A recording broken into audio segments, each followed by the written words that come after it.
everyone. Welcome back. It's about to get hot. Nathan the Barbarian with you. Welcome back to another episode of Hot Mic. Hot Mic is a podcast where divergent points of view debate and discuss hot topics. As always, I am not alone. Let me introduce the crew. We got one new face with us, Michelle Dunn. How you doing, Michelle? Hi, everybody. Great. Thanks for having me. Absolutely. Mac is back. How you doing, Mac? Doing fantastic. Tarris is with us. How you doing, Tarris? Doing great. Good to see everybody.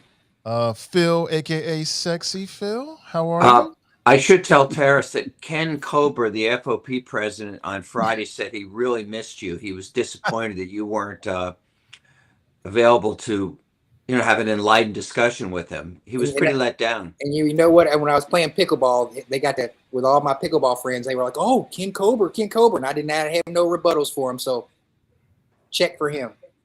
Okay. And the voice of reason, Kevin Aldridge. How you doing, sir? Tuesday. Good to be back. Absolutely. Good to see everybody. And to the audience, thank you for being here. Really appreciate you. For most of the show, you'll be able to see the comments on, probably the right side of your phone, most likely is what you're watching.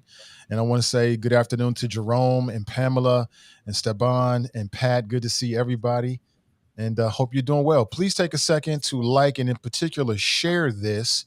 On Facebook, sharing is everything. Sharing is caring. All right. Sharing is almost like tipping your waiter, right? So you gotta tip your podcast that you like. Well, I just want to say I just left one of the more high-end eating establishments, Waffle House, and I just want to say I was very, very generous with my tip. Just want to get that out there. And I'm asking people to be very generous with their shares and likes as well. It means everything. Kevin just jumped off for a second. I'm not sure. Maybe he's having some technical difficulties. But when he jumps back on, I'll put him back on. Oh, there he is. He's back. There it is. Sorry, I was switching from my phone to my laptop, so I had to. All good. Good to see you. Well, last week we had, it was unexpected, but Cedric Denson, he chimed in and he was sharing his thoughts about city council.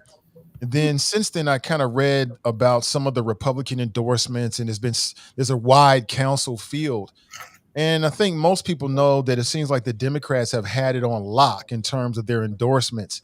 But this year kind of feels like it's different. So my question is, kind of looking at the landscape and everything going on, are we going to see the most serious challenge to the Democrat ticket this year, the Democrat slate of endorsements this year?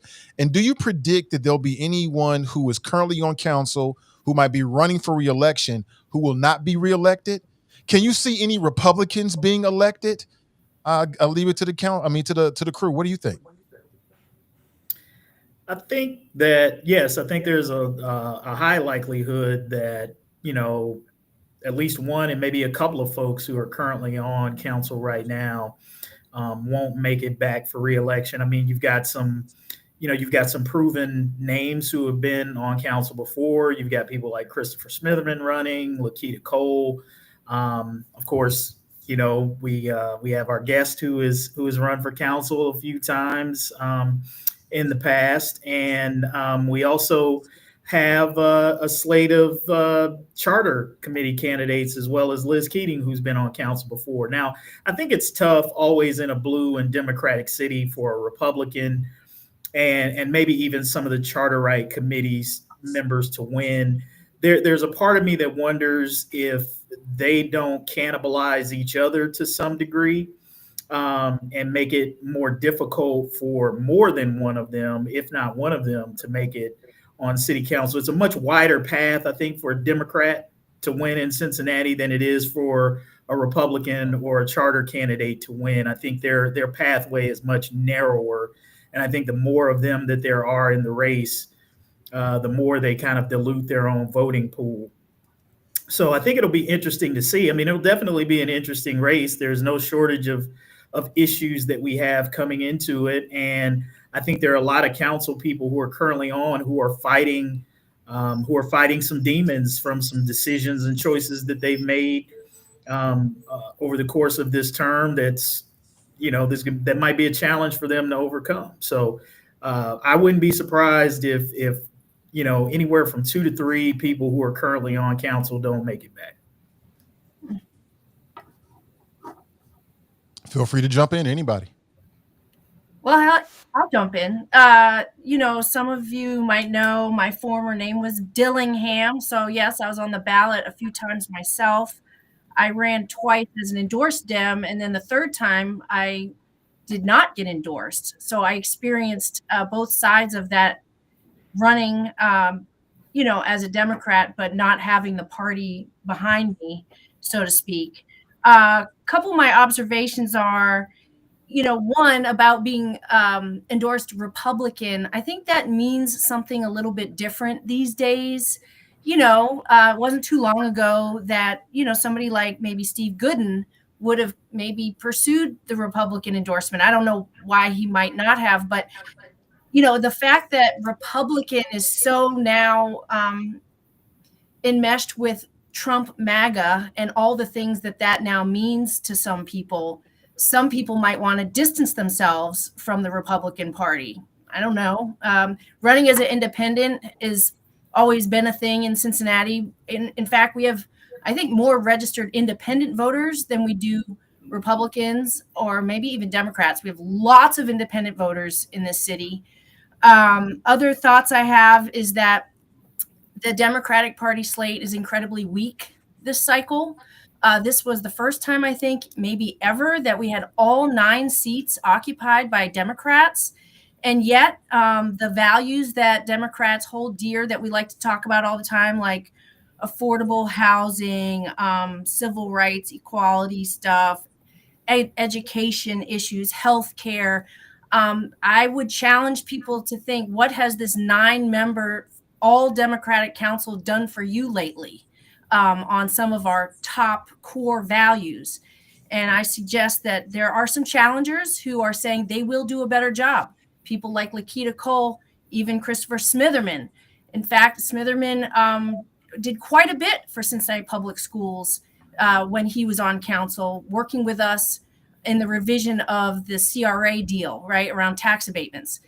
Liz Keating actually was really responsive during those debates. And so, I personally have a real beef with the Democratic Party, their endorsement process. And this is the result of that. This is the hens coming home to roost when you have such a controlled death grip and really manipulative, I would say, a lot of horse trading, a lot of, really a lack of true engagement and openness. You end up with a weak group who's not supported broadly by the community because you've handpicked them. And this is what we get. So in closing, I would just say, lesson learned, I hope, Democratic Party, and I hope some of these other folks actually win that aren't on the blue ticket, and this party will wake up. I'll jump in. From the outside looking in, from Kentucky looking in, I always want to preference that because I'm not in Cincinnati, so I'm just looking at this from a political, strategic, and analytic point of view from being an elected official on this panel. I look at all the people who are on there, all 9 of the city council members, and one's not running for re-election, and all the other ones are. So, with that being said, and have it's an extremely large field. I mean, there's over 20 people who are running.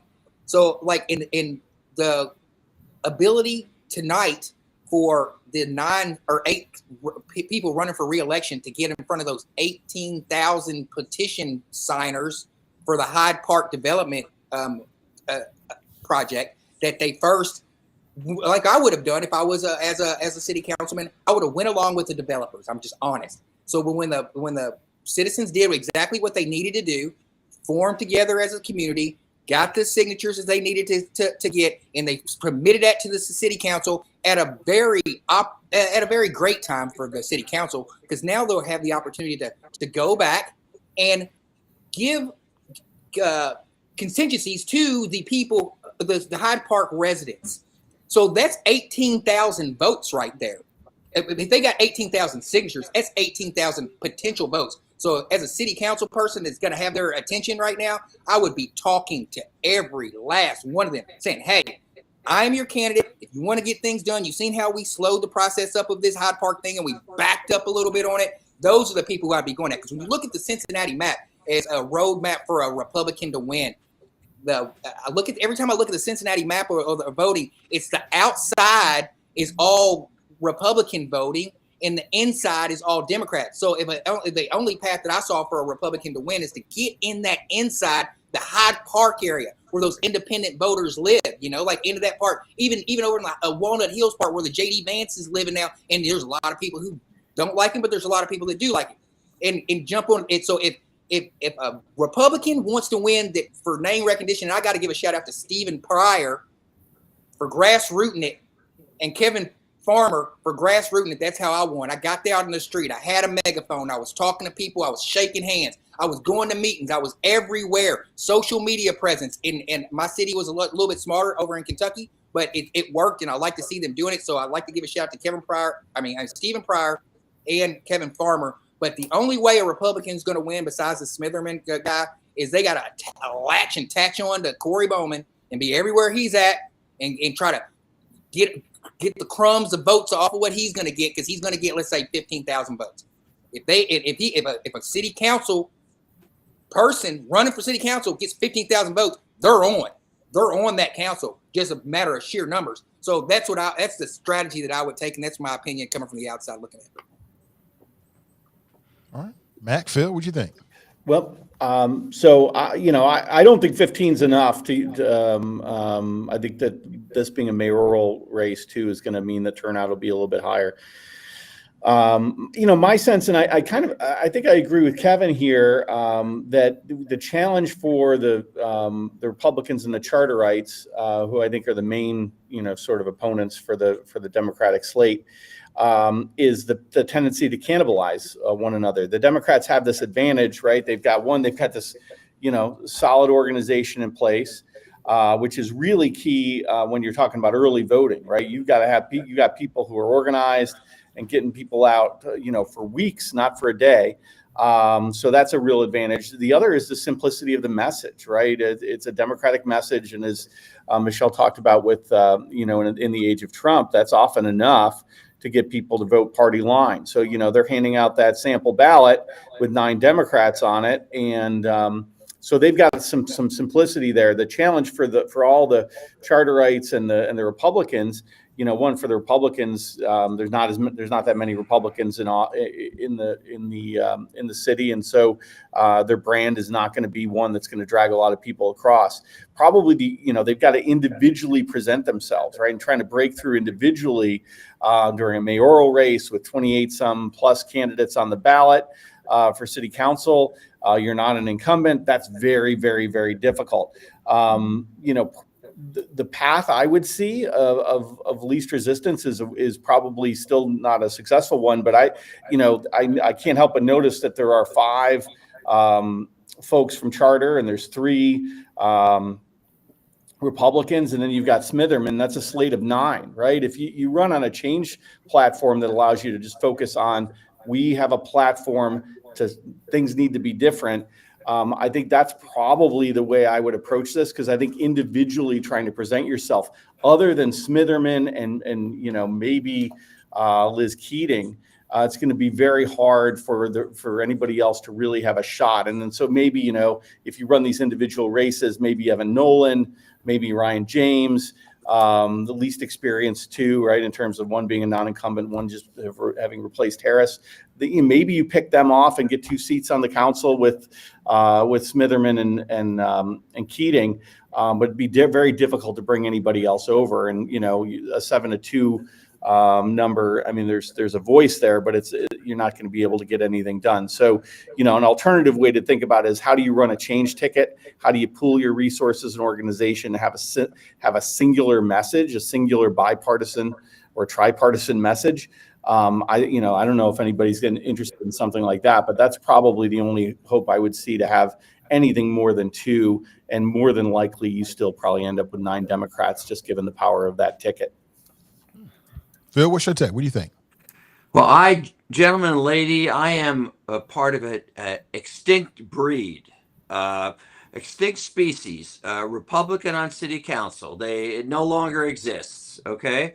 Now, when I ran for the first time, 1993, and I was fortunate, I was fortunate to win 4 elections in a row, even though I noticed the more the citizens of Cincinnati got to know me and what I stood for, the less they liked me. So, like, my totals were sort of starting to drop in the 3rd and 4th election, still squeaked by. But yeah, I mean, the key for me to get elected was what we call the Shabbat vote, was Westwood, Price Hill, Mount Washington. Okay, that was it. That's Hyde Park, Mount Lookup, kind of squishy. Okay, so that was the formula. Mm-hmm. If you go back 30 or 40 years, somebody with the name Keating was golden. Okay, I mean, you remember her I think it's her grandfather was a congressman, publisher of the Inquirer, and just a huge name. But today, it really doesn't matter. Now, Liz Keating, I met, I like her. She's a very, I think she's a very responsible kind of legislator person. Disappoints me that any Republican is unwilling to speak out against Trump. To me, if they're not willing to do that, I don't have a tremendous amount of respect for them. But I do agree that there are some fairly big names in the independent slate, like Lakita and like Chris and so forth. So they might have a chance to get on, but I think it's going to be very, very difficult for a Republican to win. Hey, Nathan. Yeah. I'm sorry. Yeah. I was just going to piggyback on one thing that Phil said, and I'll be quick. One, Phil, we often think of you as a dinosaur. I'm glad you finally admitted it. Is that because of my age or my views? I'll just leave it there. The other thing I'll say is that given the number of candidates who are running, I think it is very, very difficult to have your voice break through if you're one of these candidates who's not as well known, who doesn't have the name. Look, let's not forget how important name recognition is on a ballot. And also, we cannot underestimate the allure of the slate card. Look, that's just the reality. That's why Democrats love to get on that Democratic slate, because it has a tremendous amount of power.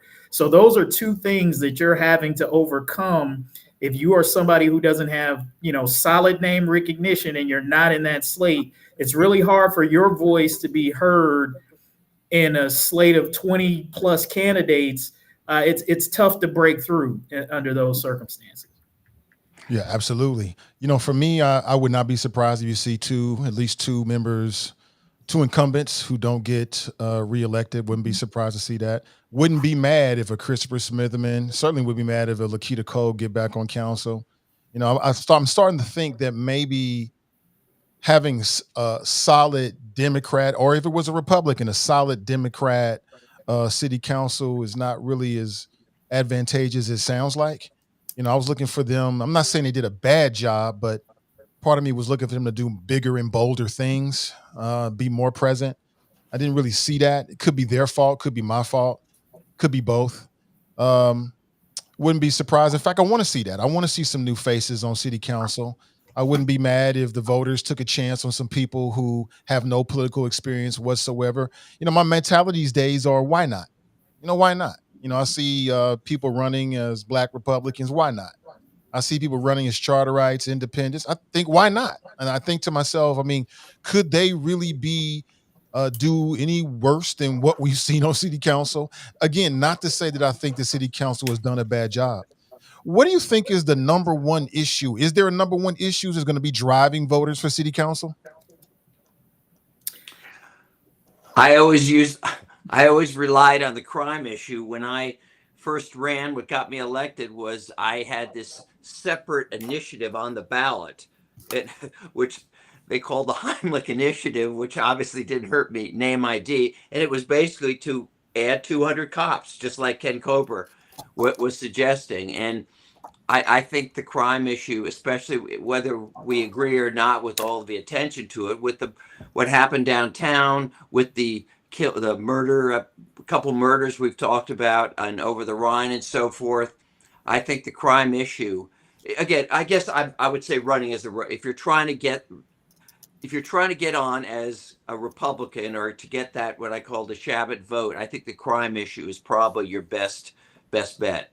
Phil Well, just said it. Law and order. The Republicans are going to come out with law and order. That's like he just said, and they're going to use fear tactics. They're going to use false narratives. They're going to use the same. Well, Tarris, you can come out on the crime issue without saying using false narratives or not being honest. I mean, it's a legitimate issue if you handle it the right way.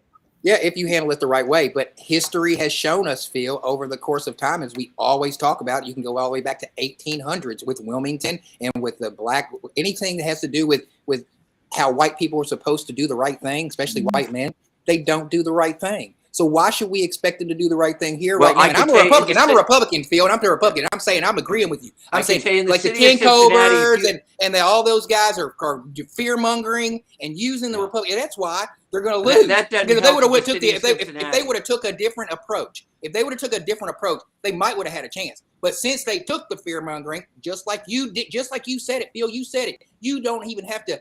I agree with you. As a Republican, especially a white Republican, you're going to invoke and stoke up fear in black people and white people. Just say the crime is really bad. We need to over-police black people, and you do it in the wrong area because there's black people in Cincinnati who vote. It could have worked anywhere else. With all due respect,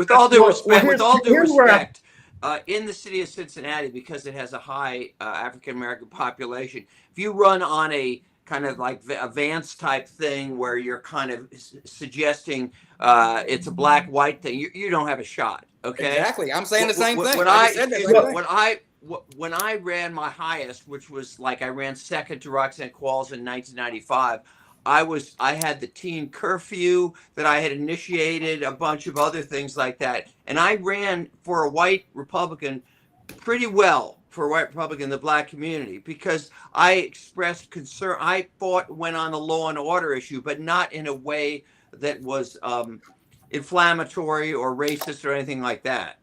Well, when you have the specter of the National Guard coming, it just really changes that, that tactic of talking about law and order. It's just we are in a different time now, Phil, where we have national Republicans and statewide candidates like Vivek weighing in on the quote brawl from downtown, and he's running statewide. He's not running the city of Cincinnati, right? But it's part of where he'll lose the optics of our city, and so these people who are running and asking for our vote need to be very careful about how they articulate solutions to what, if they want to talk about a problem of crime in this city, that's a very small thread, I'm forgetting the word, it's a small hole to thread. Okay. I'm just saying it's nuanced. It's you got to be pretty savvy I would say a candidate to articulate a platform if it's centered on crime and safety in this city right now. It matters whether you're a white candidate, a black candidate, what your solutions are that you're proposing. Because again, just in closing, we have the threat from a president that they're going to send the National Guard into Democratic cities. And that's real, and it's happening, and we can't ignore it. Well, I think you got to look at also the Republican candidates who are running, right? So I think, Tarris, you're coming at it from the Corey Bowman strategy, but I think when you look at, I think you've got two of the Republicans who are running are black. I think Linda Matthews and Gary Favors are both African-American candidates who are running as Republicans, and then Liz Keating is the other. None of them strikes me as a Corey Bowman MAGA type who is going to run on that type of platform. Now, admittedly, I might know Favors and Keating a little better than I know Linda Matthews. But I don't see them sort of running on that extremist sort of MAGA platform that you're kind of suggesting there, that Michelle is saying that you've got to finally thread that needle of being able to talk about crime without seeming extreme. I don't think any of those Republican candidates sort of fall into that category. That's just my opinion. I could be wrong, and we'll see as the campaign comes out. But I do think it makes a difference when you talk about who the candidates are and how they might run as Republicans. I think the other issue that you're going to that you face with the law and order issue is the fact that the most of the people who cared most about law and order have moved out of the city already. And so, I mean, you probably see this in the editorial pages of the Inquirer, right? Like the letters that you get law and order are coming from outside the city and not from inside the city. So, yes, it's it's going to be an important issue to face, but I'm not sure there's enough there. I think they're going to have to run on more than law and order. I just don't think that's going to be enough. And again, part of the reason is the difficulty of kind of going over the top with it and repelling voters by sort of playing into the narrative that the city's an unsafe place, which people who live in the city would naturally sort of react defensively to. I mean, but are we forgetting what happened? I mean, this is less than 3 weeks ago. They attempted to do this very thing that we're talking about. It's less than a month ago. We were national news, and they tried it. They stuck. It was they stuck their finger in Cincinnati to see if it would work. And now we're seeing people backpedaling. And I'm seeing a whole lot of stuff that I'm just like, I can't believe it. But they tried it here. They tried exactly what Phil was the first person to step up. And he said, yeah, if I was running, I would run on this. Exactly what they just tried. So I don't think. But not the way they did it. Not in an inflammatory, racist manner. But you're not running. These people who are running and trying to. Okay. And like Michelle just said, with the threat of having the National Guard here, if they change regimes and they change mayors in Cincinnati, you think that old Bowman, he's going to be a lapdog to Trump and be like, come on, bring the National Guard. This is exactly what we want. Which is precisely why Corey Bowman's not going to win in Cincinnati. Look, let's not forget.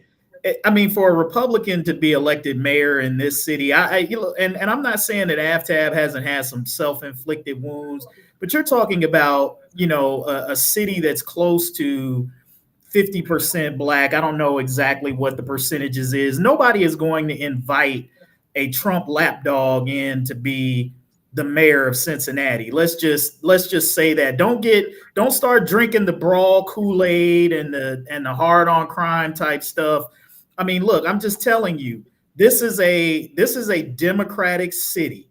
And Democrats are not going to, I don't care how disillusioned they might be right now. Now, some of the other council candidates, they might be right for pickoff for a lot of the things that Michelle said.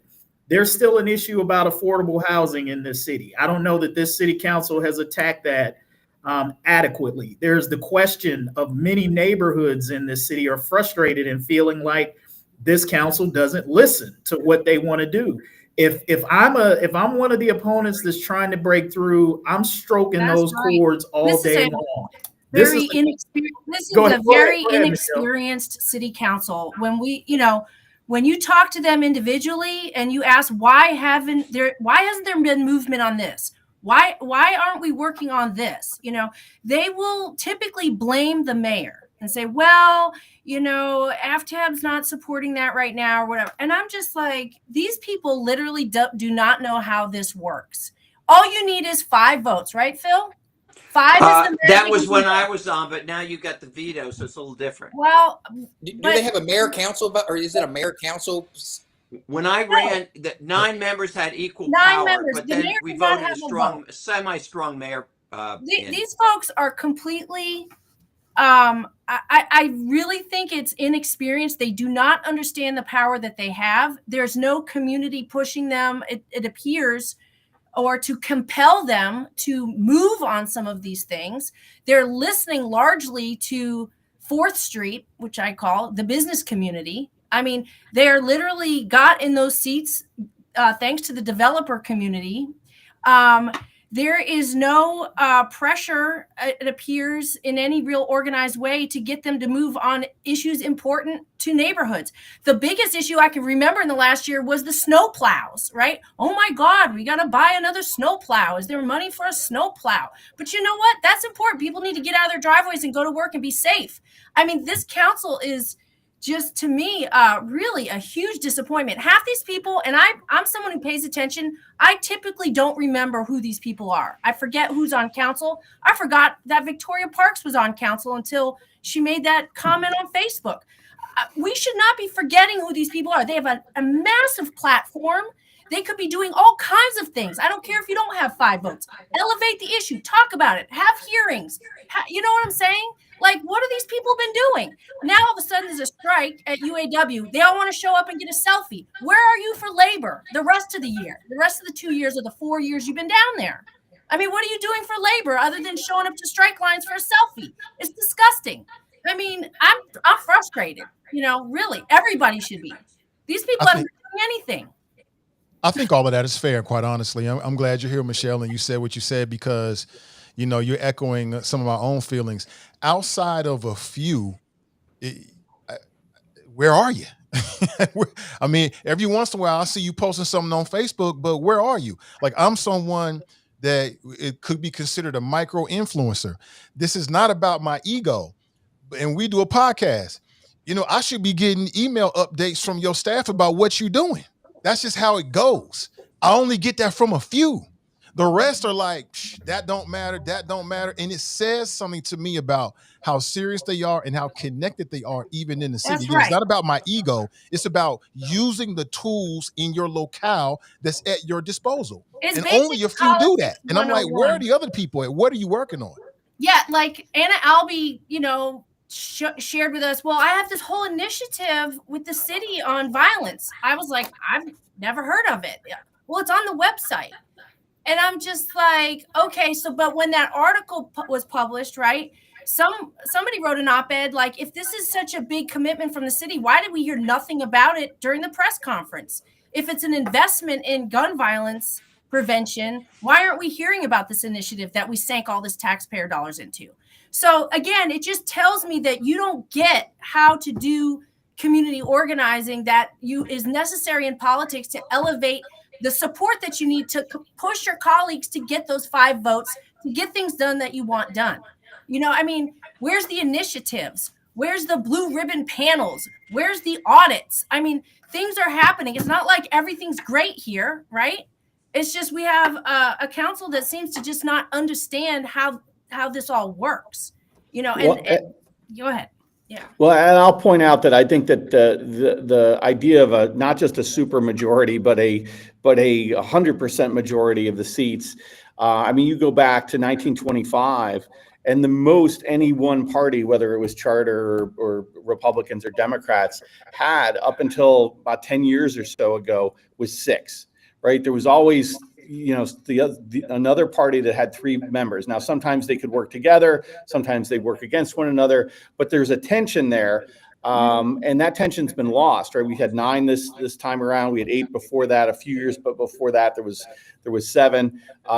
That's unheard of since 1925. 100 years we've had this 9X system, and there's to some degree this is sort of to be expected when you don't have the sort of you don't feel the political competition.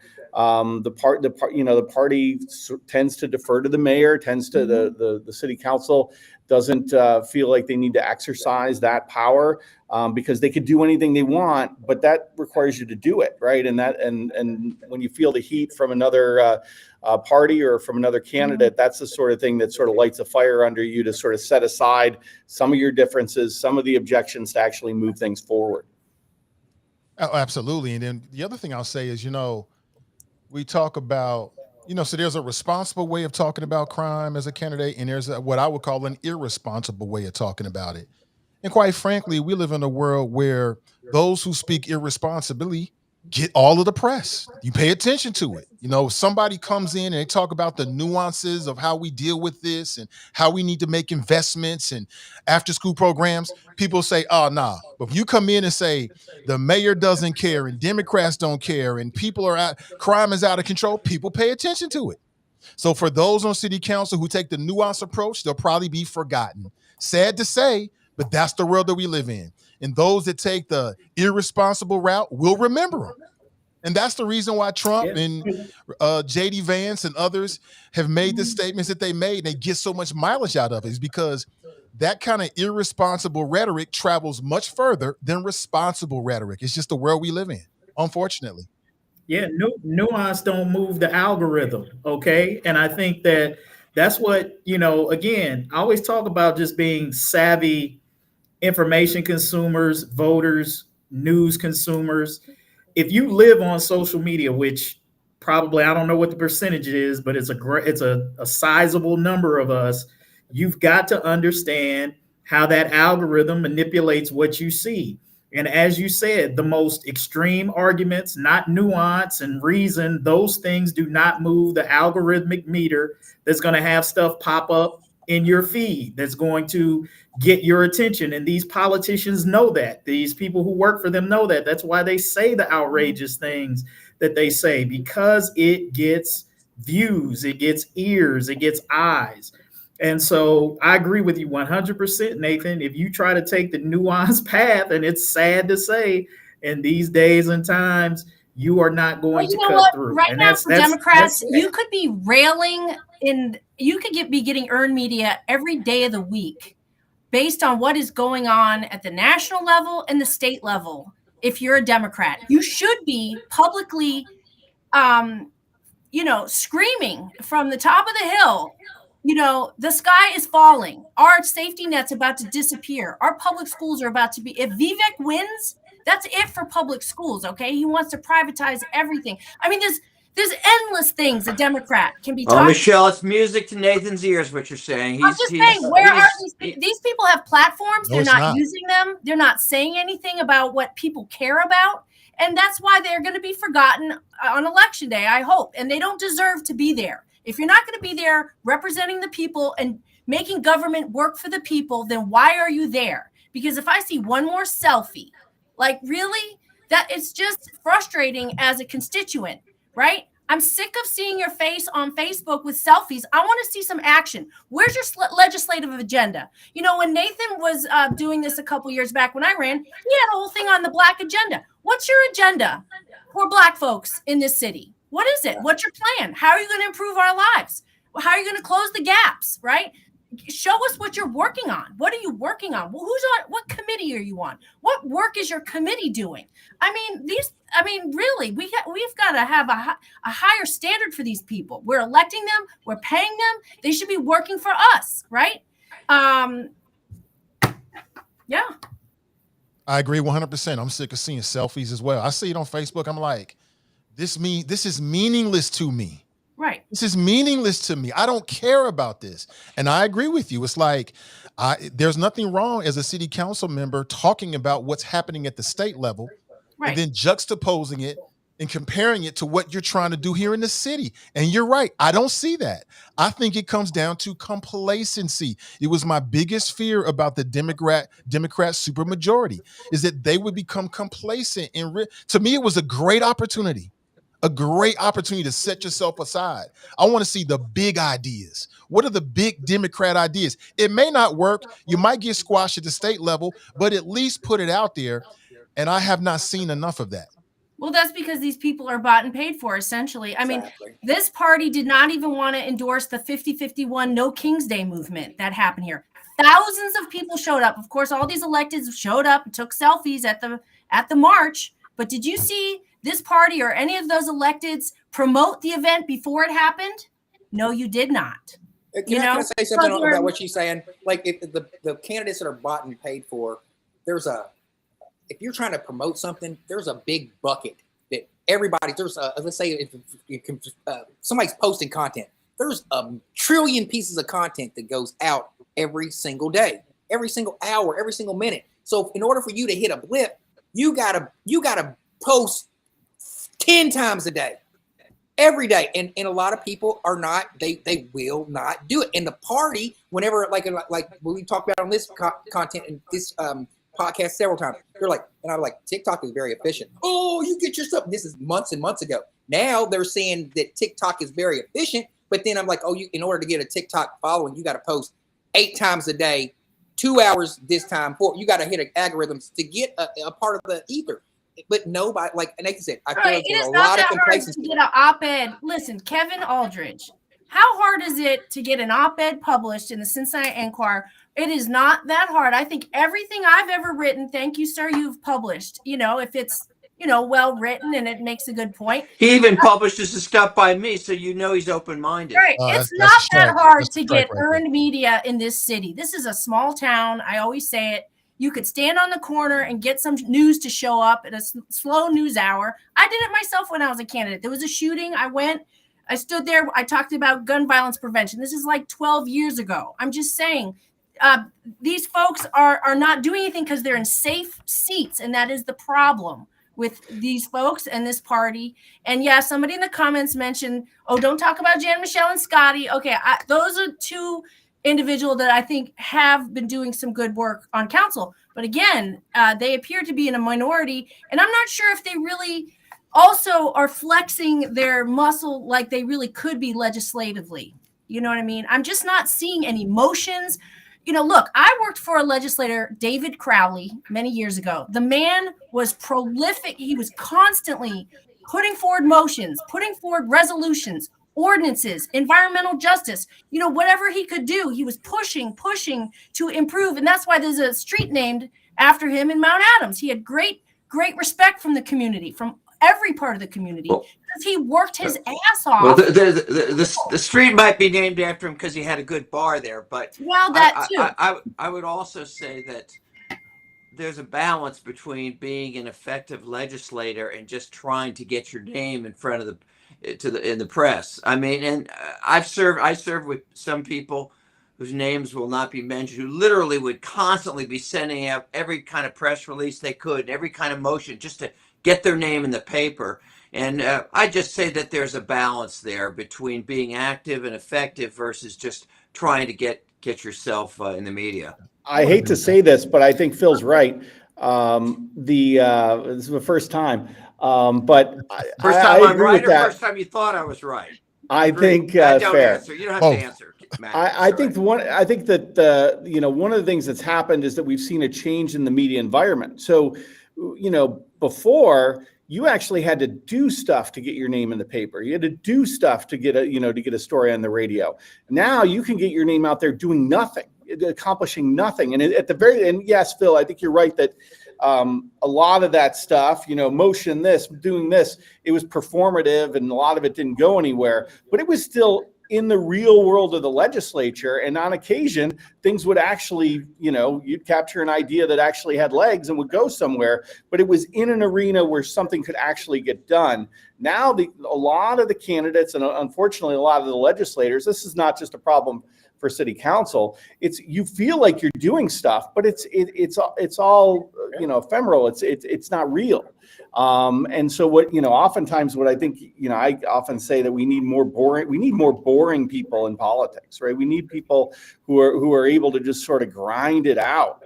And instead what we get is, people who want to peacock. They want to go out there and be like, look at all the things I'm doing, when actually the hard work of government is actually going at a lot of boring meetings and talking to people at the ground level. That's not very exciting. It's not very interesting. It's not very social media viral, but it's important, and it's how stuff actually gets done. Mac, I agree with you, but I think you gotta. I agree with you, but I think you got to do both. I think you got to grind, but in today's social media driven world, you got to know how to peacock, because people will never know that you're grinding on anything. Mm-hmm. I also think that Kevin, again, an opinion page is top tier. I mean, you get a good balance of all the different voices on things that are happening throughout the region, in some cases throughout the country and even the world. So people should check it out. But I think it is hard, Michelle, if you don't have any ideas and you ain't working on nothing. You've got nothing to write.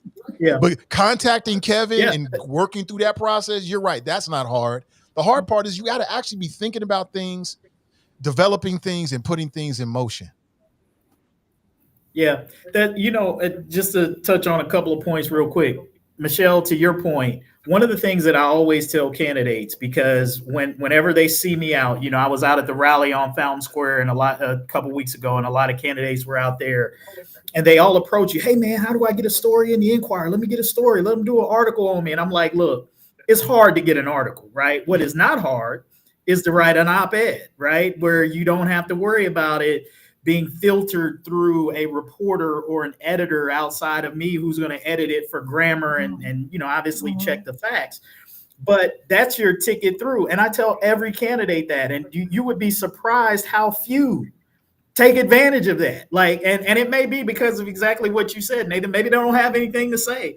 Maybe they just prefer somebody ask them questions and they just talk. I don't know what it is, but the number of candidates who actually take advantage of that, even when you offer it, is very small. The other thing I would say is every voter should be asking all of these incumbents on council to show their work, right? Peacocking is great. You're right, Nathan. You got to do that. But at the same time, you also got to show your work. What did these candidates campaign on to get your vote? And then look at what they've done. Force them to show their work. If they ran on affordable housing, show me what you've done that's moved the needle, right? And we're just and I think a lot of people are tired of this sort of, well, it's incremental, we added this. Look, there are people out there who are struggling with rent and to find housing stability. And I don't know how many times people have to say that this is an urgent issue that needs to be at the forefront. I don't know how many times neighborhoods have to say that they're tired of the disinvestment and that they want council to listen to them about how their communities are developed. They should be forced to show their work. And if you have a hard time looking at this council and finding some clear wins, right? If you're struggling to search for something this council has done that is tangible, then that says a lot, right? Like if you can't rattle like 2 or 3 things like right off the top of your head, right, real quick, like, yeah, this council did this, and this that made this city better, that made my life better.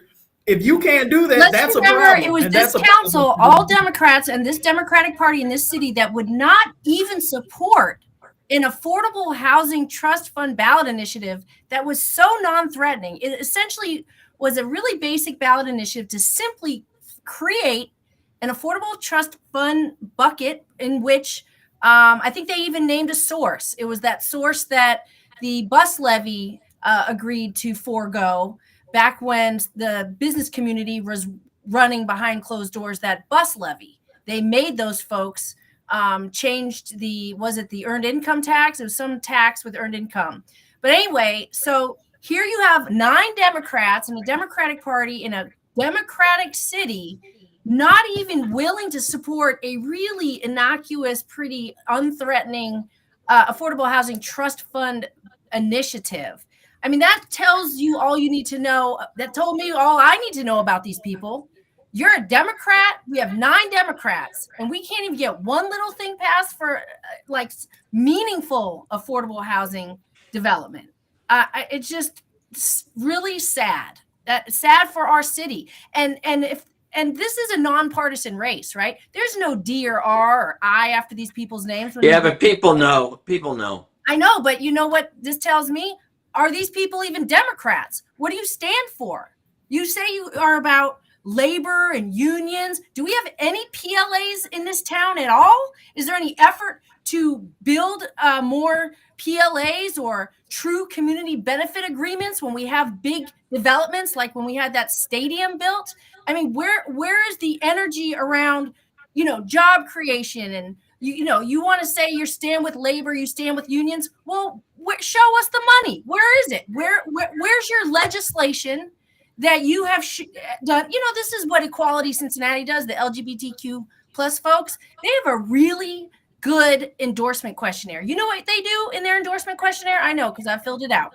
They ask you, list the specific policy and legislation that you will work on or have worked on when you're elected that will benefit our community. We want to see it in writing. What are you going to work on? What are you going to pass?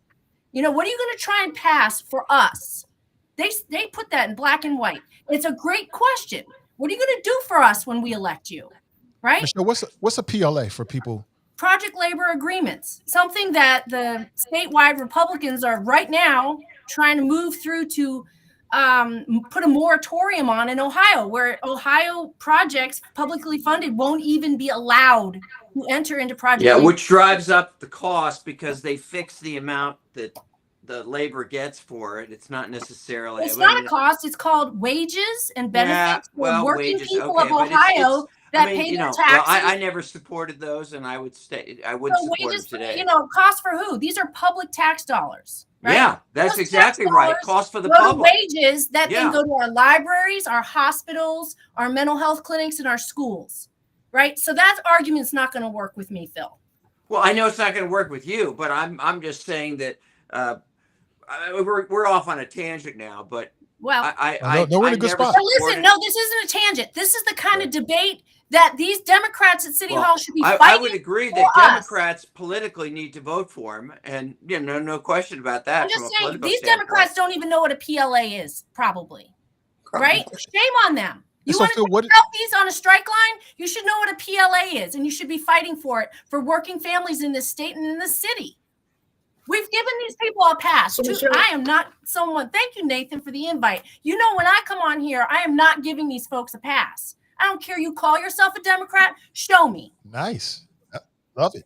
So Michelle, let me ask this, because this has come up in the chat too. You know, I've seen the comment a couple of times, you know, that city council is essentially run by the business interests. And I push back on that somewhat, not because I don't think that there's not any validity in that, but I think some of that, if corporate interests actually do run this city, it's because the average voter and citizen has ceded that power to them by not showing up at the polls to vote. Look, the fact of the matter is that the citizens of this city elect city council. Now, that's not to say that corporations aren't going to try to pour money into their preferred candidates and whatnot to try to get those folks elected. But at the end of the day, it always comes down to me about the individual responsibility that citizens and voters have to be informed enough to where they can battle against those corporate interests and see candidates for who they are and what they are by asking the types of questions. You're saying battle against the blue ticket then. You're asking the everyday voter, the low information person who doesn't pay attention like we do to all this. You're saying, don't take that blue ticket. Do your own homework. Make sure you know who you're voting for. Because that blue ticket is backed by corporate interests. One could argue. Yeah, no.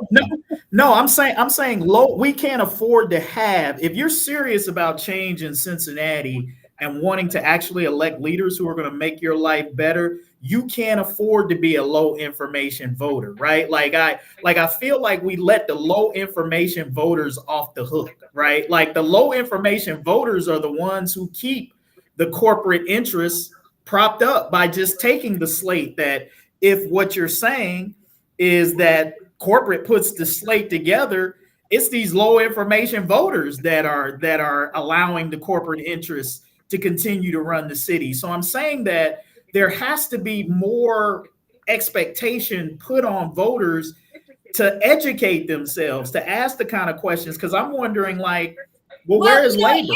Where is the organized labor in Cincinnati? Putting responsibility on the voter to figure it out yourself. Why don't we compel our party to better represent, and I'm talking about Democrats, to better represent what we want to see at City Hall? I mean, that's the answer. It's not. Well, how do you do that? How do you compel the party to do that if they're not threatened by the voters? What you do is that's what I'm saying. We've had an exodus of regular grassroots folks leaving the party leadership. This party leadership is compromised and run by corporate Cincinnati. Okay. So what some of us are working on is we need more people. Look at how many precincts we have in the Democratic Party. Precincts are the precinct executives is the person who votes for the endorsement for the party, right? That's the body. Each little piece of neighborhood has a precinct executive. Well, this party is so controlled that we have the highest number of vacant precincts that I've ever seen in 20 years of looking at this. That means they are not recruiting. They're not trying to bring people in. It's by design. You know, the less people I have to deal with, the more I can control it. So the answer to your question is we need more people joining into the party instead of saying, the cake is baked already. Why bother? Why bother even voting, actually? Because what's the damn difference between these people? And that's why we have such low voter turnout. So the indicators of a bad party is that you have low voter turnouts, you have empty precincts, you don't have people showing up, and nobody's writing you checks because they don't think you're going to do anything with them. So that's all happening. Can we talk about what Michelle's talking about a little bit? Because this might be a little bit over a lot of people's heads. She's putting out a lot of meat right now. Precinct chairs, what she's talking about, when the Democratic Party, they break it up, you have like every neighborhood has a precinct, and they have a precinct chair that goes, and they are supposed to speak at these executive meetings and speak for the community.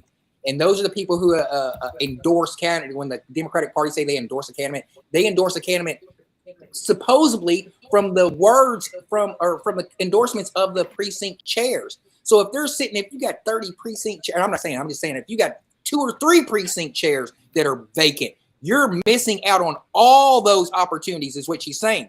So if there's opportunities in the Democratic Party, and you can go to the people who are in the Democratic Party and say, how many precinct chairs are open? And you can fill these precinct chairs, you can get involved. This is where politics lies. This is where politics lives. The decisions are made. All that other stuff, or these low-hanging fruit, and they're out here endorsing this place and putting this ad out here. All that is decided by the money that is brought in and distributed out by these executive committees. And in order for you to have a voice in here, if you want to have a real voice, join a precinct. Thank you, Troy. Become a precinct. Become a precinct chair. Now you can be a Democrat or a Republican. Democrat or Republican. Right. And you can file to run as a precinct executive. The election is on a primary. It's in May of 2026. If you want to do that, that's crazy too. You want to see some politics go down? Watch how they change the guard of who's the president or the executive chairperson in the Democratic or Republican Party. The executive, I don't know what they call it. The top person in the party in your county is a powerful person, more powerful than the city council, because they can remove you with their endorsement. That's why those people are complacent, because those people who are precinct chairs can put out who they want. Just like the FOP dog whistle that they have, they're going to find their people. Just like the fire department, they have their endorsements. Now, all these people have their endorsements. It happens to be that the Democratic parties in Hamilton County is a strong place. So if you want to infiltrate that, you're going to have to go through the precinct chairs and all that kind of stuff, because it ain't going to happen on the low-hanging fruit level. That's I would have liked to see, there's one lesson, and Donald Trump has taught, I think, politicians who are astute and paying attention. And he didn't do this on purpose. It's just the way that he moves. And I would have loved to see the 9 Democrat supermajority do this, is that do big things, break stuff, quit asking for permission and just do it. I would have loved to see them pick more fights with Republicans on the state side. If you lose, but do it big. And that's what Trump does. He's not asking for permission. He's going to do it. In the Supreme Court or whatever appellate court goes against him, be it. Then he's going to try it again. And I think there's a lesson. That's what people are looking for. So we're not only dealing with low information voters, we're dealing with low confidence voters, because when they vote, they don't see things moving in a big enough way. They don't see politicians doing things in a big way. And that's one thing, and I'm not sure I think it's in the right direction, that you see with Donald Trump. Call him whatever you want to, he does big things. I think he's doing a lot of big wrong things, in my opinion, but he does big things. He ain't asking for no permission. And I would have loved to see, like I said, city council do the same thing. Just try it. Try to move some mountains and move some clouds. And if you get stopped by the states, you get stopped by the judges, so what? At least the people will know, because we're so big, that you tried. Yeah, and if you think about it, the people who love Donald Trump, that's what they exactly love what about they love about him. him. They love the fact that he's not an establishment person. They love the fact that he will take bold actions and doesn't care who likes it or whatever. And I think that, again, I agree with you. Not that I think a lot of what he's doing is constructive and positive, but I think people are tired of the same old thing. They're tired of the same old line. They're tired of being told to wait, for things to happen. And I think right or wrong. Unfortunately, I think sometimes we wind up with people who are willing to do that, unfortunately, are willing to do it for the wrong things. And the people who could be making big moves for the right things are too afraid or too conservative, for lack of a better word, to And to Donald do Trump rides for his base. Right, wrong, like it, don't like it. He rides for his base, and his base sticks with him. The Democrats should do the same thing. Now it's different because the Democrat tent is much bigger and much more diverse, so it's a lot easier for Republicans to do that. But still, that's what I'm learning Well, I from disagree with watching you on Donald that, Trump. Nathan. I think there is a few issues that every Democrat can share and get behind, and a lot of it's economics and your paycheck. I agree. And the Republican, and to say that Democrats can't coalesce around maybe a couple things, I disagree. There's definitely a couple things Democrats can coalesce around, like the rule of law, for example, democracy, basically safety net, Social Security. I mean, Social Security is under attack.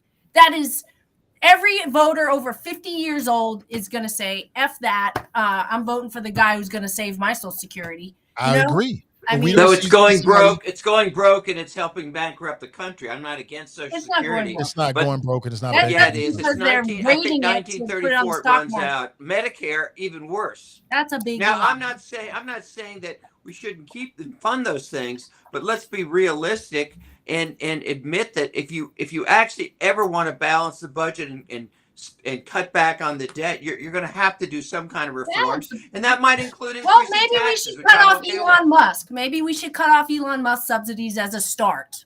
So who's talking about that on the Republican side? Yeah.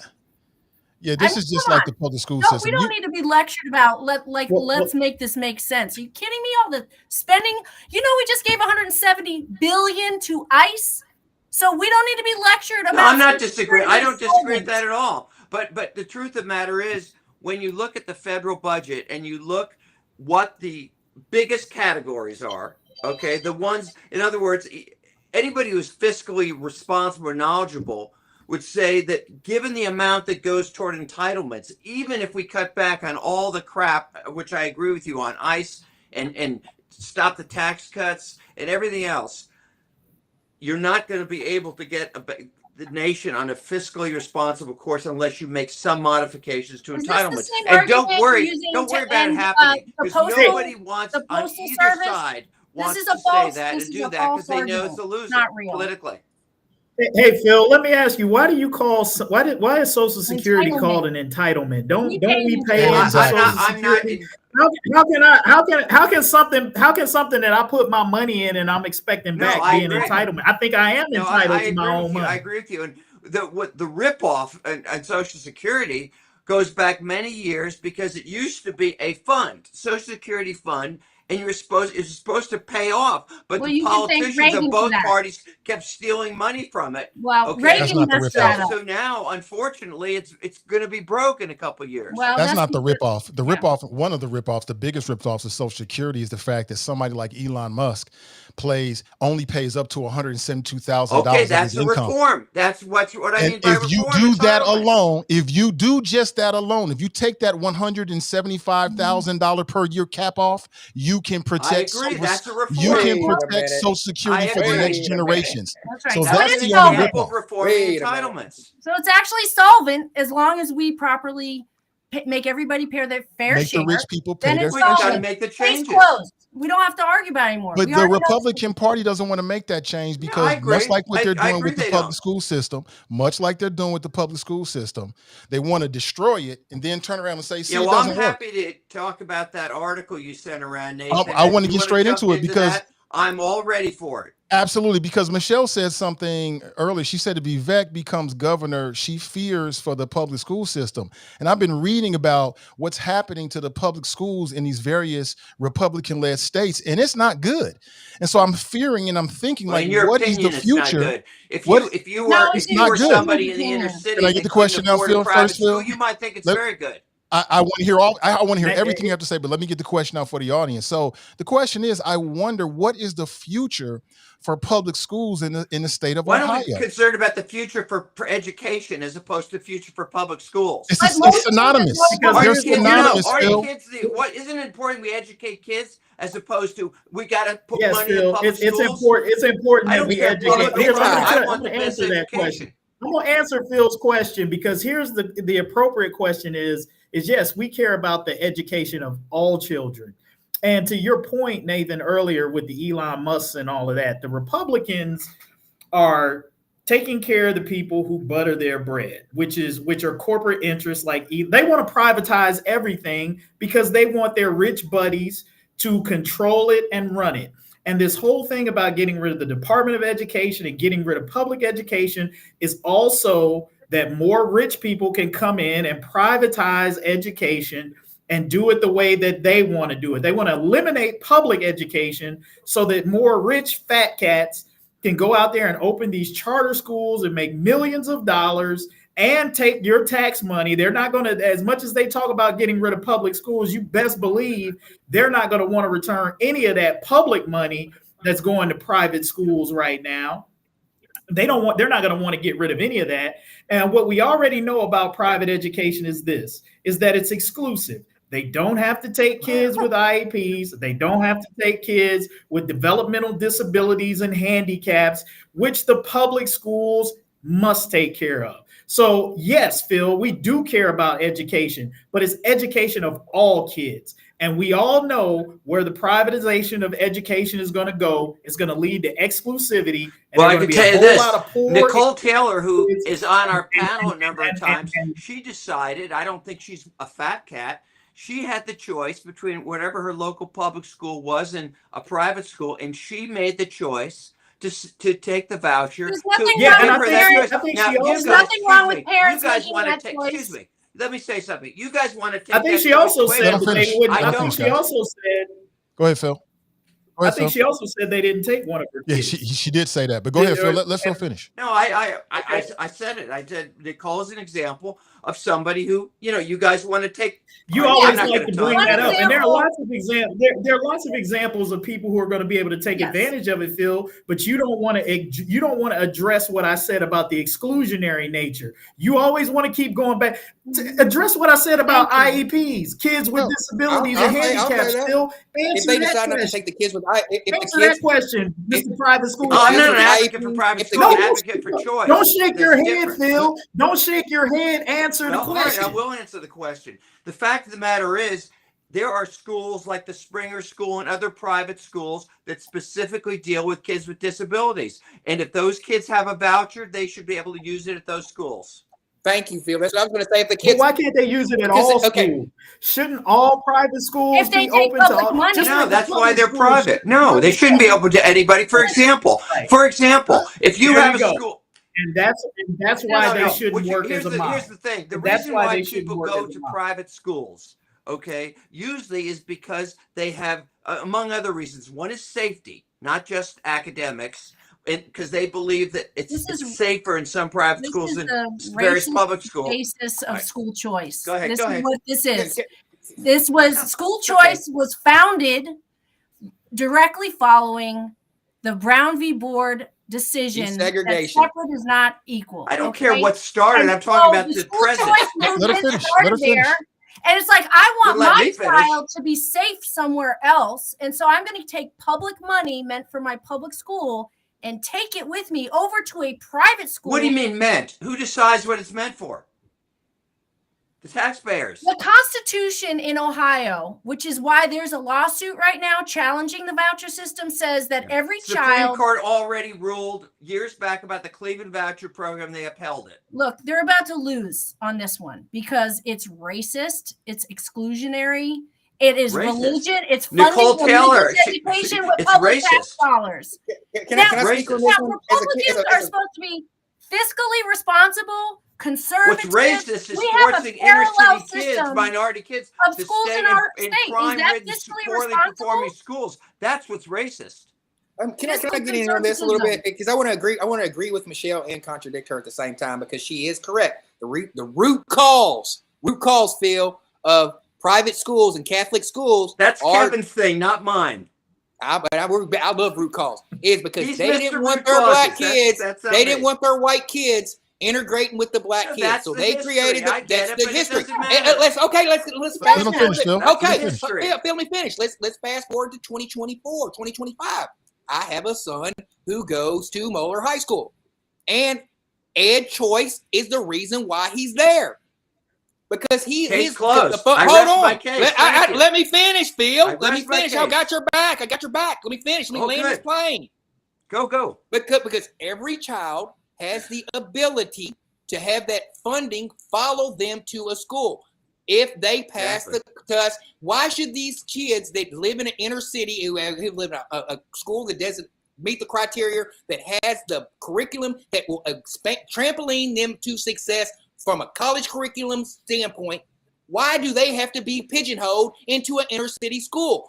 You can But if he has school choice money that is allocated to every single child, no, it's not. My son didn't get accepted. I had a voucher. I said if the money is allocated to every single child, no matter who the child is in the county, in the school system, and they have that. I think The money goes with the child. Exactly. Wherever the child goes. So the child gets the money whether he goes to Walnut Hills or whether they go to Moeller or whether they go to Taft. If the money follows them. So it's up to the parent. So it's up to the parents. Tarris, you've become my best friend. You are now my best friend. Phil, somebody can't tell me something that I'm experiencing. Because I have a child. I didn't know that your son is benefiting. I got a voucher offered, and they wouldn't take my son anywhere because he's in a wheelchair, and they said he's too expensive. We don't have to educate him here. So he was denied everywhere I took him. That's my experience. Okay. Now in Kentucky, where you're at, just so you know, every single county in Kentucky voted down the voucher on the Trump ballot. Every single county in your state, because they know they don't want their public tax dollars funding private education for an exclusive group of children. That's just not right. So you're saying Tarris? Hold on, Phil. Hold on, Phil. I can answer for myself. Phil. Michelle, you know why it didn't pass in Kentucky? Because the education group, which you're the president of, in your group, you are a strong organization. You guys control a lot. You guys control who the governor of this state is, ma'am. So I understand. Why couldn't we defeat Trump then? Trump was at the top of the ballot, won all of those counties in Kentucky. Because all those counties. I can tell you because we have 120 counties in the Commonwealth of Kentucky, and most of those counties they are the major employer of the most of the. You take the city government workers in the schools. Those are the people who employ the most. And then they start talking that fear amongst your group. Oh, they're going to take this. They're going to take this. And they're going to get the people to vote however they want to because the teachers, in my opinion, are the most powerful. The teachers union are the most powerful group of politician movers in the world. Right? So that's what we're talking. We're talking about the students. So your opinion is a certain way. And you asked about Kentucky. You said, how come Kentucky voted down this in every single county, but still voted for Donald Trump? I gave you the answer because in every single of those 100, because of teachers union. And how come? Let me just say too, test scores are lower. Okay. In every measure, the test scores in private and parochials in the Cincinnati area are lower than those compared to Cincinnati public schools. That's a fact. What about the safety? What about the safety factor? Which is now you want to talk about safety. A lot of parents choose vouchers in private schools. It isn't just test scores. Safety or being around black people. Safety or being around black people. Safety or being around black people. It's same thing. Dog whistle. That's interchangeable. That's interchangeable. I got news for you. There's a lot of black people, black parents that don't want their kids going to a school where they're going to have drugs pushed on them and get mugged in the hallway. My only point is, any of them? Could you let me finish, Michelle, and then I'll let you talk? You act like these kids in these private schools ain't dealing drugs and weed. Phil, they doing it in the private schools. There was a movie that was based in Cincinnati many years ago. It was about the drug war. It starred Michael Douglas. He was like the drug czar. Remember that? It was based in Cincinnati. Traffic. His daughter went to private school. What was she doing?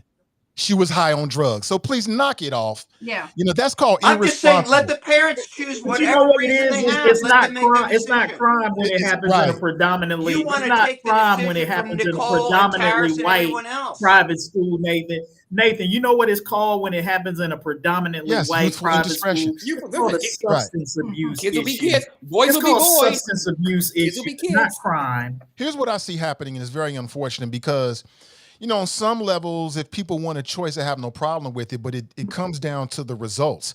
If we look at the test scores, the graduation rates, and we see that private schools don't offers her anything different or better than public schools, why are we putting so much money as a state in the private school? You're It not makes putting no money. You're sense. putting in the parents' hands and letting them decide. You're not No, giving they the don't private get a schools. check. They don't get a check. You're It goes letting right the to the parents school. decide where their No, school that's not dollars how it go. works. That's not Just how it like works, Phil. Tarris Yes, it and is. just Yes, like it Nicole is. did. And Yes, it you is. guys want to take the choice They away. wanna And do you it want to different. force Tarris' They kid wanna- to go wherever the They want public to say schools. what it is. You want to force Nicole's kid to go wherever her public school Do is. you remember That's when what I you guys Nicole? agree. want to I do. agree with Phil. Hey The Phil, root hey cause Phil, is here's what I racism. suggested. Here's what I I agree, but the root suggested. cause is racism. To the point that Michelle made, and I said this on this podcast. You know, I would be fine if the government said, you know what, parents, the tax dollars that you pay that we would allot to your student to go to wherever, we're gonna either give you a tax deferment or send a check directly back to the parents and let the parents decide how they want to spend that money on their child's education. And I guarantee you, I would almost guarantee you, if you put that check in a parent's hands, they probably would keep their kid in public school and not send that money to a private school and decide where it's at. Because I'm all for people keeping their tax money or keeping their hard-earned money and spending it where they go. That's where people who don't get vouchers pay. They pay the tuition out of their hard-earned money to send their kids there. Can you read? Right? I don't think you should be taking public tax dollars. Like, we are so selective about what public money we're okay giving That's to private right. enterprise. Can we read right? Nicole's first? We throw our hands up in the air and scream bloody murder when the Bengals or the Browns get tax money. But we have no problem shuffling tax money to these private school institutions because somehow or another we feel like that's more honorable and more just. No, it's because the parents make the choice. That's why. Nicole's not here No. to talk for herself. Can we look at Nicole's statement? Can we look at Nicole's statement? Because she's not here to talk for herself, but she does have a reply to Phil. She said, Phil, I also experienced my child being rejected from because she did not accommodate her IPE. So, I mean, hey, Phil. Yeah, there it is right there. Yeah, Phil is like, being you're- irresponsible. Yeah, but she did make a choice. She had a choice and she Huh? made it. I don't want to take the choice away from her. Huh? Nor do Wait, I want to Phil, take it away from Tarris. What? But Phil, you should. Yeah, I like your argument. You say if a child has IEP or special needs, there's got to be some kind of like there's school for the blind. There there's school are for private schools that deal with that, and more will crop up. And those tuitions are too high for regular working people to pay. And in fact, all these That's schools right. that take the Archdiocese of Then at Cincinnati, least they can pay they have toward it. billboards all over the town saying, hey, get your Ed Choice voucher. Guess what? They've increased their tuition since getting that Ed Choice voucher. So Yep. you're subsidizing it, and then they're even raising their hiking up their rates even higher. So, I mean, the whole thing, look, it was founded in racism. It has a segregative effect. It's discriminatory. There is no question that this is harmful to the children of the state So of Tarris's son is being harmed by going to Hold on. Moeller. Is that what Let you're me saying? answer that question. What she's saying is hard. But my kid, I beg to differ. I see my biracial son being able to go to get a quality education that's going to put him on a higher trajectory path, and that's a more education than what I got and what my cotton picking parents got and what their great grandparents got as sharecroppers. So I'm looking at it as a level of stepping up. That's fine. You are doing what any good parent does. We seek out the best for our children. I did it myself. When I got that voucher, you're damn right I went around and shopped around and tried to get my son in a private school. This is back in like 2005. Little did I know that I would be rejected everywhere because he was in a wheelchair. Okay, so I'm not talking about individual stories, and good for you for doing right by your child. We all should be doing that. The issue is that we are opinion leaders talking about a systemic issue of the future of education in this state. We cannot afford to be focused on individual stories, because we're talking about a system that if it falls apart, it has massive ramifications. You said it yourself. They're the second largest employer of people in your state are teachers. What happens to all those people when they no longer have a good union job and they're not getting good Okay, pay? now this is the They have real no reason. pension. So where are they going to Michelle spend just their named money? the real reason. Are they Just like going to buy Tarris said, houses, it's an Bill? employment issue. Are they going to pay It's for a the money police issue. It's levy not a to kids pass? issue. What are they going to do when they're making nothing below minimum wage? Exactly. It's an So employment. It's a it's union a race issue. to the bottom. Is that what we want? We No, want it's- just it's- a it's not poor, an- No, you stupid nailed state? it, Michelle. It is a Nailed it. union issue, an employment issue. It's exactly right. It's the economy, stupid. It's That's what we're talking about. Yeah, it's bigger. See, Phil, you've been extremely Yeah, we don't care disingenuous. I about got the to call kids. you We out. care about the teachers union. Sure. You've been in Phil, Phil has that's been not- Phil, extremely that's not- disingenuous that during was this not- that was conversation. not He the has been point that he extremely was making. disingenuous. It's like first you tried to misrepresent what Nicole actually said. You just wanted to focus on the success of No, I one of didn't her represent. children. It was what Yes, she you said did. is her Yes, you action. did. Yes, you did. You knew Action. dang well that she came back on the show after you was talking about that and told you that her other child was rejected. So you don't want to focus on that. The whole thing is disingenuous. I agree with Michelle 100%. And we can't get caught up with these individual stories. Yeah, I mean, those are the best cons. The best cons have an element of truth in them, got a couple success stories here and there. Yeah, somebody won the money, but you're not. And at the end of the day, this is about the future of public education. The whole conversation is disingenuous because people have been built businesses and lives over the last 30, 40, 50, 60 years. And it was public education was the foundation that built this country. It was public education. Just to be clear, Now- you guys do now, not hold on, let me think finish. Tarris should Now, have all the of a ability sudden- to now, use all that. of a You sudden, don't think there- Tarris. Let me just say this. I just want to be clear. Yeah, be You clear. guys, I'm talking to Michelle, Kevin, and Nathan. Just to be clear, Tarris just said he used the voucher. Maybe it didn't pay for everything, but certainly helped to go to Moeller. Great for You're Tarris. saying just let me ask the question, just to be clear. You're saying he should not have had that right to do that. He should have only had the choice of the public school system. Yes or no? I'm saying that No, yes or no. Our It's a yes or no state- question. I'm saying that public dollars should I know what you're primarily saying. go Answer to the question fund. about Tarris. I'm answering your question. I'm just not answering the way you Yes, like it. Why isn't every school like Public Moeller? dollars. Let me Why answer the can't question, all our Michelle. high schools in Public Cincinnati dollars public? should go to public schools. That's right. If Only you fund them. if you are in a position to You just reject the answered the question. IEP, You want to take the choice from him. all Why I'm saying is should- this: answer the if why you should are he in a feel- position to reject an IEP, you should get no public dollars. Period. That's what I'm saying.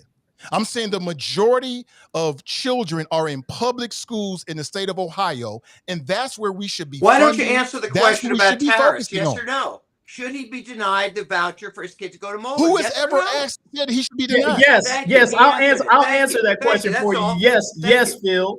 Yes, Phil. And here's the reason why I say that is because the government does not subsidize me to do a whole lot of other things for my family and friends because I think that it should be allowed.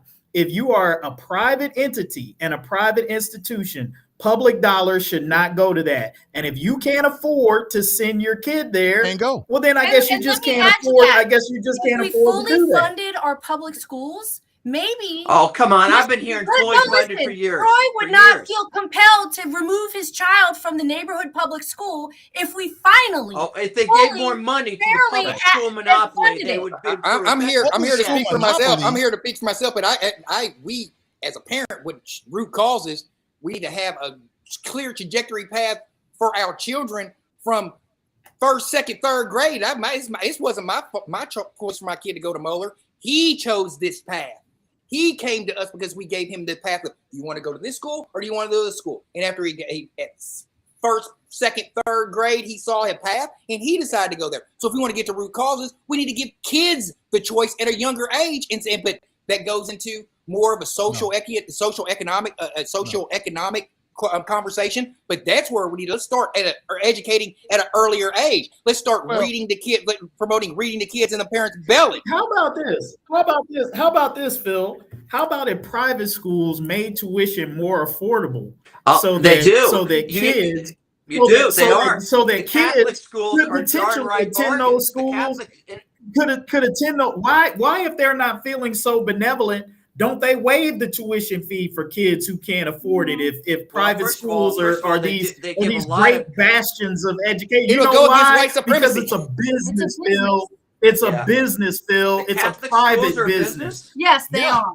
Yeah. Well, you Yeah, know, I'll tell you absolutely, they're a something. There's a business. fund that They're is- not there's a fund called I forget what it's called, the Inner City Catholic, whatever, and people give millions and millions of dollars to that right here in Cincinnati, so kids have the opportunity to go to those Catholic schools. Good. Okay. Then they Well, can that leave should our cover the tax bill dollars then. They're alone. doing a That great should job. cover of the bill diversifying. then. They are. Doing I'm a great job surprised that of Phil diversifying. didn't use his favorite word, which is competition. So it's like, and Oh this is just no, my no, opinion. that's Oh implicit, yeah, my competition. friend. That's So here's what I implicit. see, and I could be wrong about it, but this is just my Yeah, you opinion. are. I see primarily in red states, and even in a state like Ohio, I see, unfortunately, I wish it was different, but I see Republican legislators have put a plastic bag over the head of the public school system.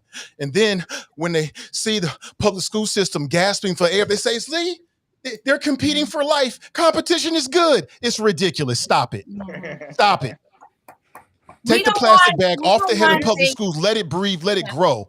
We These don't want- arbitrary word competition, please. They shouldn't have to compete.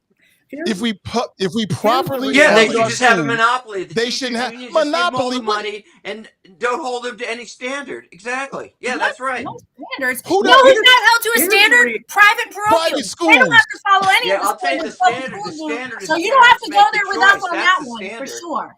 That's no accountability, No, buddy. the standard is That's that what no parents accountability choose, looks and they have to compete gotta be to get the kidding. parents to Phil, put the kid in the school there. That's Phil, I love exactly you. I right. love it. I love I you. like I it not love having you, to Phil, choose, but though. I got to They be can real with teach you. whatever they want. They can You- hire whoever the hell they want. They hire their janitors to teach math. They got people. They got child molesters teaching people in Price Hill and some of Well, those. then charters. don't Oh, send yes, your you kid gotta there. do If you the have a search, voucher, yes. don't They send don't your have any kid. credentialed teachers. They don't Let have the to have parent credentialed choose. teachers. Phil, No So wonder their test scores suck. paternalistic. This attitude you guys have. It's Phil- so Attitude, paternalistic. it's the truth. Would you let me say? Are you done? Are you done talking, Michelle? No, I don't For think now, so. Okay, yeah. go ahead. You finish, then I'll say. I'll be quiet. You go. I'm Michelle. just challenging you on the accountability piece. And Yeah, that's just tell the me when you're key. done. That's why they call this the Wild West of charters and parochials in the state of Ohio, because there is almost zero accountability. You know, we have parents call sometime and say, I'm having problems with my child at this charter school. We say, hey, sorry, it's a business. There's no elected board. There's no recourse. That's a business, and you're going to have to take it up with the manager. Okay? You 'Cause done? it's not a Are you public done? Oh, entity. sorry. Go ahead. It's Are you done? publicly funded with no public accountability. That's all I got. Are you done? Yeah. Phil doesn't I want to don't hear want to interrupt reality. you. Okay. All right. Yeah, I'll tell you, here's the accountability. It's the same accountability like when you go to Kroger versus Albertsons or something. The consumer decides. In this case, the accountability is not some government bureaucrat or congressman. The accountability is the parents choose what school is best for them. And when you If you say, get could you let me finish, enrolled. Nathan? When you say, oh, the scores weren't as good, or they're hiring their friends as janitors, whatever, basically that is a paternalistic attitude. It's like saying to Tarris, Stop it. excuse me, may I finish? Yes, sir. It's like saying, I can't finish, or I can't. I said, yes, sir. Continue. You can finish. Okay, thank you. It's like saying to Tarris, that school you send your kid to, they hire their friends as janitors. They're not that good academically. No, you shouldn't be. No, we're going to tell you where the best place to send your kid is. It's a paternalistic attitude. No, hey, look, we're talking about money, No. right? Hold on, let me finish. Let me answer the question to Phil. Phil said, answer a question. He said, does my kid pay full tuition? No, we talked about that earlier. My kid lives in an area where he qualifies for ed choice. I want to talk about what Michelle said about charter schools and agree with her. Charter schools are wild, wild west. That is why we voted them down in the Commonwealth of Kentucky. And that's the reason why we voted them down, because they're wild, wild west. There's no way to regulate them. And so answer that The question. vouchers are much better system. No question. I like the vouchers. I like ed choice. Yeah, I like ed choice. Ed choice, but no Phil, charters. let me ask this question. Phil, let me ask you this question. This is If a firing line school here. will with not Phil accept- Heimlich. wait a minute. If a school will not accept my kid, did I really Yeah, have a no, choice? you did have a choice. You did have a choice. Is it really You had a truly choice. There's authentic 100 other school private choice? schools. is if I choose your school and you say you won't accept my kid, did I really have a choice? Man, that's crazy to watch somebody work really, really hard. And all these kids who go to parochial school and work really, really hard to achieve the grades, to go through the process to get accepted in these parochial schools. You're discrediting them because one-offs of people who not. But when are we going to start rewarding the people who work hard to get what they need to get instead of punishing the overwhelming majority who decide not to? So again, here is where it Can comes I answer down your question, to Kevin? With the public Your money. question? If you take public money, you should be open to everybody. It's just that simple for me. Because public money is just that. It's open to the public. If you're not going to be open to the public, then you're private. And that means you should not get public money. May I respond to that? It's that simple to me.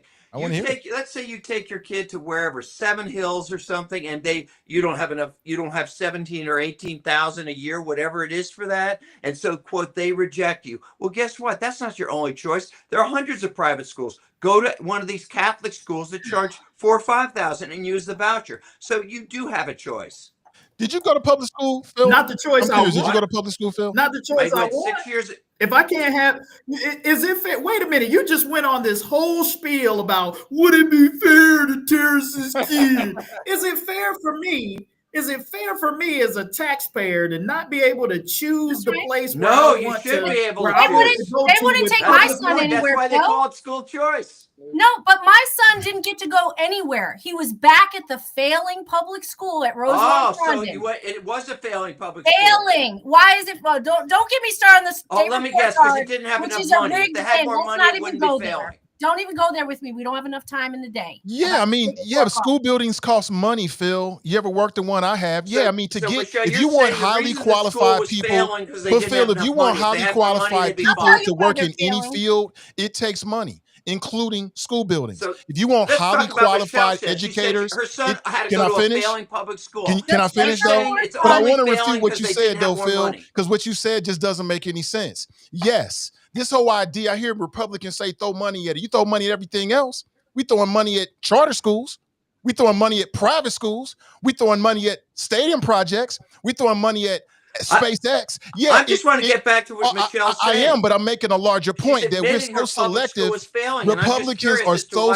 Can I finish though, Phil? Republicans are so selective about where we throw our money. When we talk about public schools, all of a sudden it doesn't take money. Right. Yeah, to get highly educated, qualified, and motivated people. Can I finish? To get highly educated, qualified, motivated, top-tier people, it costs money. Okay, let me respond to that. It does. Let me respond to that. If you look at what many of these Catholics, especially the inner city schools, spend per pupil, it's much less than what the public inner city schools spend. Much less. So it isn't just a question of the Catholic schools have more money. Yeah, I mean, what's your point? So what? It's just the point is you have Catholic schools and other private schools that spend less, and yet public school parents. But do they produce more? Why do they need $1 billion of tax dollars? They still send their kids there because they believe, whether it's safety or academics or whatever, that is a better school. It isn't. Well, that's great, but we all know that it takes money to make money, and it takes money to build thriving, successful public school environments that we want our children to go into. I don't want to send my kid. I don't want to send my kid into an under funded school because I already know what the outcome's going to be. Root cause is we get so are the Catholic city schools. It's not even about Catholic schools. Real about what?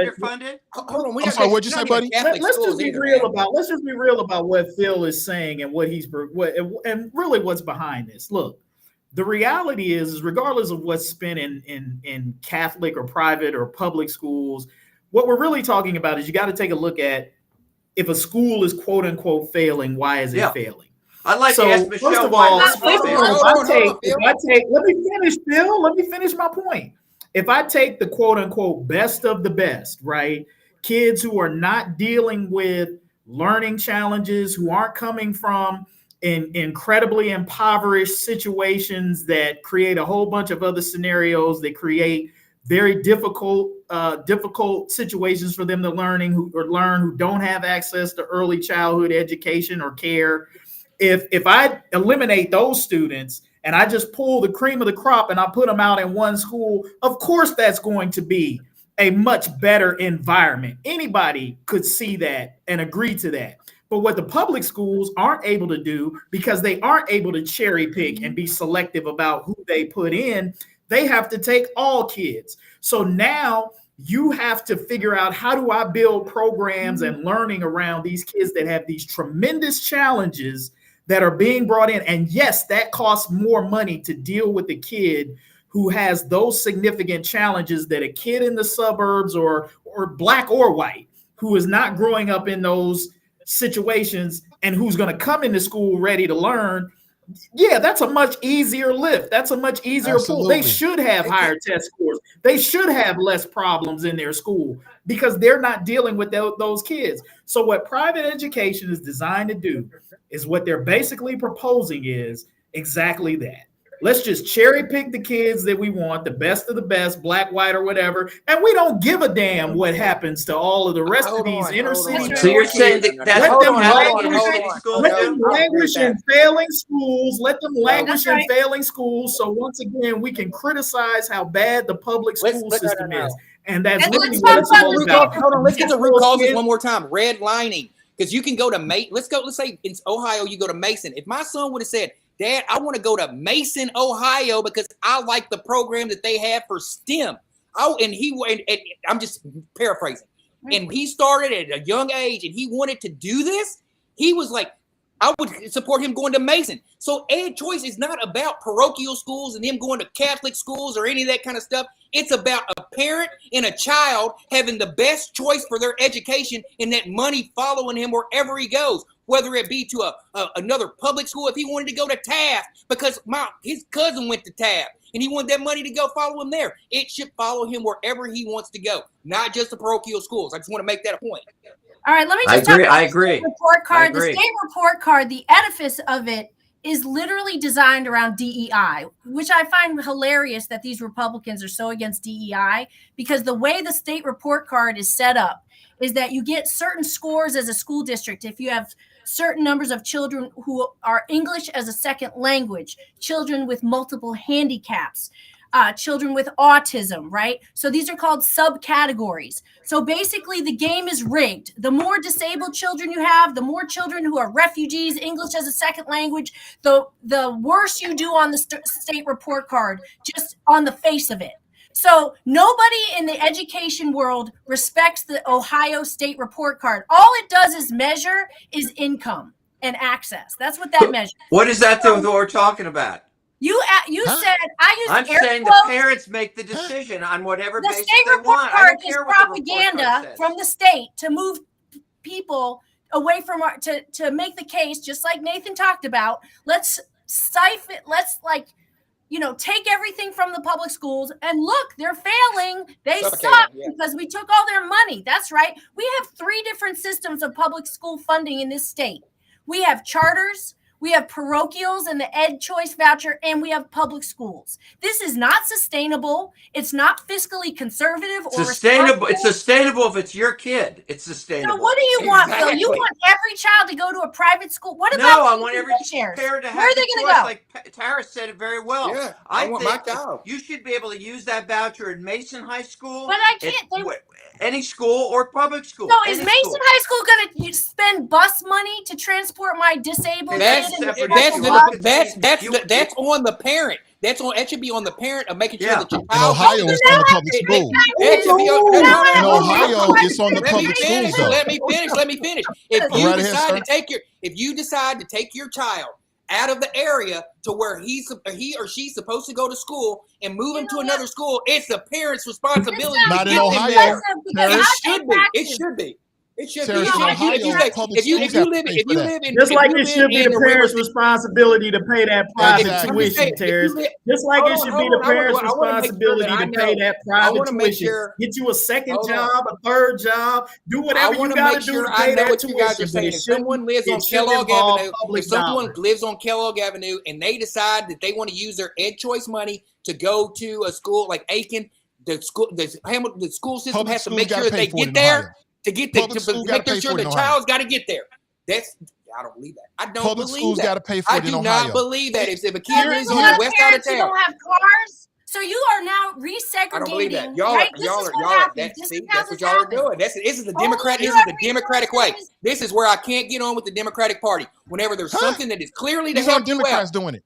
Help me out. I'm not saying you. I'm not saying you. I'm saying when the Democrats have something clearly like Ed Choice that could clearly help every child. When you break it down, they start It don't help every child, Tarris. That's the argument. I think that is my argument. If you were telling me that these private schools were accepting all kids, this would end the argument right here. If private schools were accepting all children and they were taking public funds, I wouldn't have anything to say, because they're not excluding any student from having a choice of going where they are. But if you're going to be selective and exclusionary, you don't get to have it both ways. You don't get to say, no, we don't want your kid, but we want the public's money.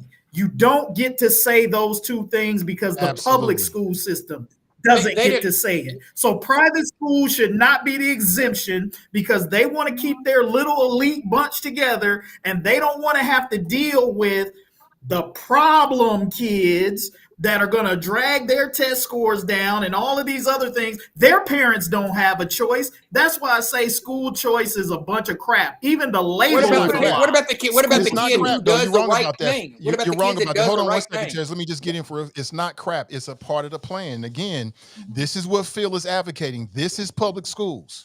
This is what they're doing. And they're saying compete. They're saying compete. I love the visuals. Nathan, this is a great, we ought to do this more in this show. I have to simplify so I make sure you get it.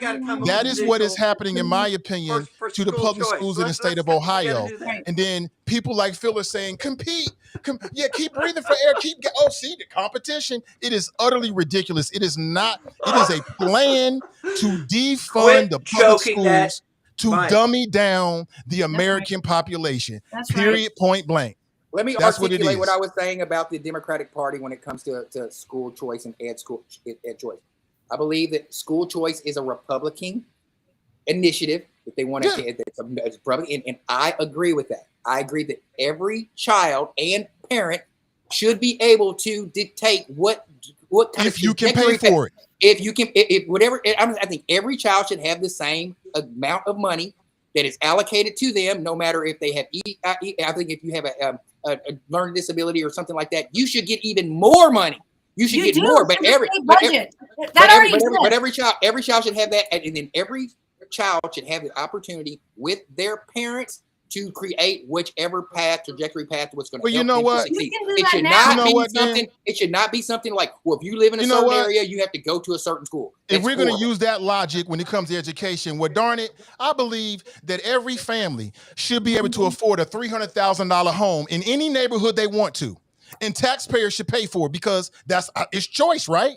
Well, what about the police budget? Maybe I want a voucher, and if I don't call 911, can I have my own tax money that usually goes to the police department? I would like a check, and when I'm in trouble, I want to call my own private police detail, and I want to pay for it myself, because I want choice. I don't like CPD services, right? Well, maybe if we had Democrats and Republicans, we could have that.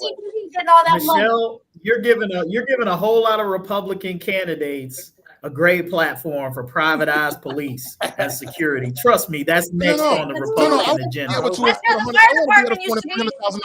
Once Trump is done with his private police force and he's beat us all into submission, then he'll allow us to those of us who are left, who are not in El Salvador, he'll allow them. Instead of school choice, I want home choice. I should be able to. I just feel like I should be able to, as an American, live in any neighborhood in Ohio that I want to. I should be given a voucher from public dollars to afford any home I want. You don't get everything. And so this idea that's all about choice is just something. The difference is that they're already spending school money on you. The difference is what Tarris is saying is the money's already being spent. Okay, Yes. when you spend on public schools, Yeah. what he's saying is let the parent have their share and make their own choice. It isn't And like educate you them. don't have Wait, money. wait, wait. The money's You don't already live in being. What are you public. talking about? Excuse me. You don't live Ohio, in they got public housing. It's not like, oh, I live in crappy public housing, so I want my share to go to a nice house. It's Yeah, I want my different. share of. Yeah, I mean, there's a Same $600 million surplus that they just divvied up in the state of Ohio to give to billionaires for a Cleveland stadium. That That's money right. should have went back to people who live in low income housing so they can get a voucher or maybe, That's a I don't know, different $50,000, argument. I don't have a problem with $60,000 that. so they can I don't move have a out problem with and that. afford their own home. Well, it's called home Hey, choice. I don't have a problem with that. Oh, so you don't believe that people should be able to live in a better home, Phil? I said I don't have a problem with what you're I'm saying. asking, do you believe that people should be able to live in a better home? No, not necessarily. Oh, okay. No, I mean, Listen. I'd like to live in Indian Hill instead of where I am now. I And don't there's a necessarily lot of have a people right who to would do have it. liked to have their kids go to a private school and they Well, just Indian Hill can't is the afford it. largest If user you of can't afford Guys, it, don't you think can't we've kinda afford it. beat this into the ground a little bit, but I'm going to keep going. Just to be Oh, clear. I'm loving it. I'm loving it. Hey, Indian Hill. You mean you don't live in Indian I Hill, do not, Phil? sir. I I do thought you not. lived in Indian I'm Hill. not. I do not.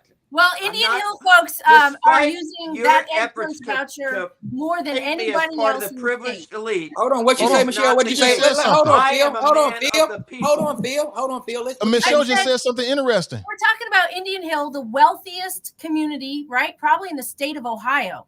Yeah. They had the highest increase of use of the Ed Choice voucher than any other district anywhere.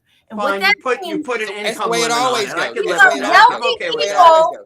getting a check so that they can subsidize their children's already private school tuition. It's not getting the poor Black children out of the inner city scary schools and putting them up into the Indian It Hill is in a lot of district. cases. No, these That's called dollars class are going warfare. to Indian No, it's Hill not. parents to subsidize their cruises So and their then put damn an boats. income limit on it. I don't have a problem with that. Can we put That's Iris called Rowley's? class Can we warfare. put her? Can we put hers up there? They created it for redlining because that's the root cause. We're going to talk about root causes. Every time that Kevin's got me on this root cause thing, root cause is redlining. Even if it was before the parochial schools and during the parochial schools, when they had the great they would give white people vouchers to buy houses certain places that Black people couldn't buy those houses. If you look at those places now, it's like the Fort Thomas. Actually, it wasn't a question of giving them money. It was a question of they wouldn't show houses to Black people in certain areas. Those are the vouchers, and I understand that because I don't my think it has parents to do were with vouchers. Just so you know, the housing thing. tax breaks. Class It was warfare. tax breaks. It was tax breaks and redlining that It initially was got us here. basically- And the higher that you pay taxes, the better school system that you have. Is the same thing that it is right now. So it's all root cause, redlining, white supremacy. It's all built up Well, in white that's what the supremacy Ohio and voucher redlining. is doing because 66% of everyone who got the Ed Choice voucher, their children were already in private schools. So this argument of Say that again, getting Michelle. children- You said 66%? yes, yes. Wow. 66, and that was data from like last year. It has blown up since then because now it's universal in Ohio, meaning there's no income eligibility anymore. Anybody can get one, right? And so this whole thing is really like, look, we might be laughing it up and everything, but this is an existential threat to public education in this state. Yeah, I don't think it's funny at all. It has been ruled unconstitutional in many other states. It is right now. There's a lot. Excuse me. It's been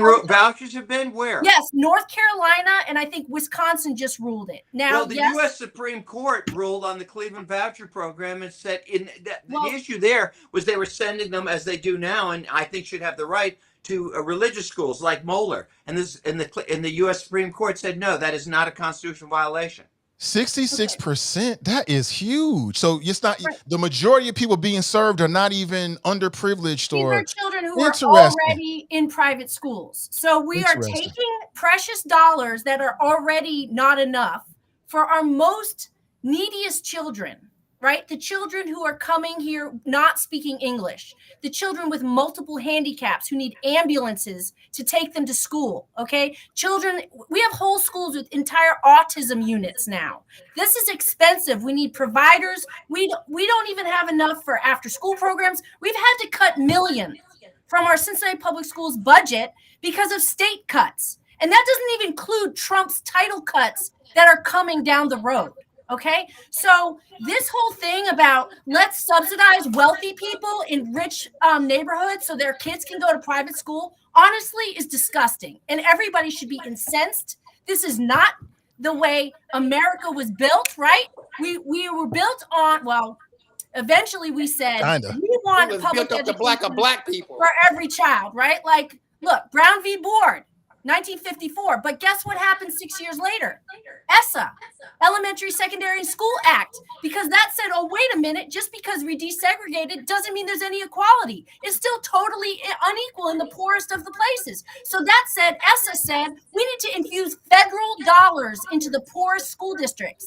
And that's what title dollars are. It goes to poor districts and people with disabilities, the IDEA Act. Okay, we as a country, we said Republicans and Democrats, we made a commitment to ourselves. We want every child to get an adequate and equal public education in this country. It's a value. It's a democratic principle that we all agree on, right? And now you have people like these Republicans and Vivek who want to dismantle this whole thing and say, you know what? Here's a check.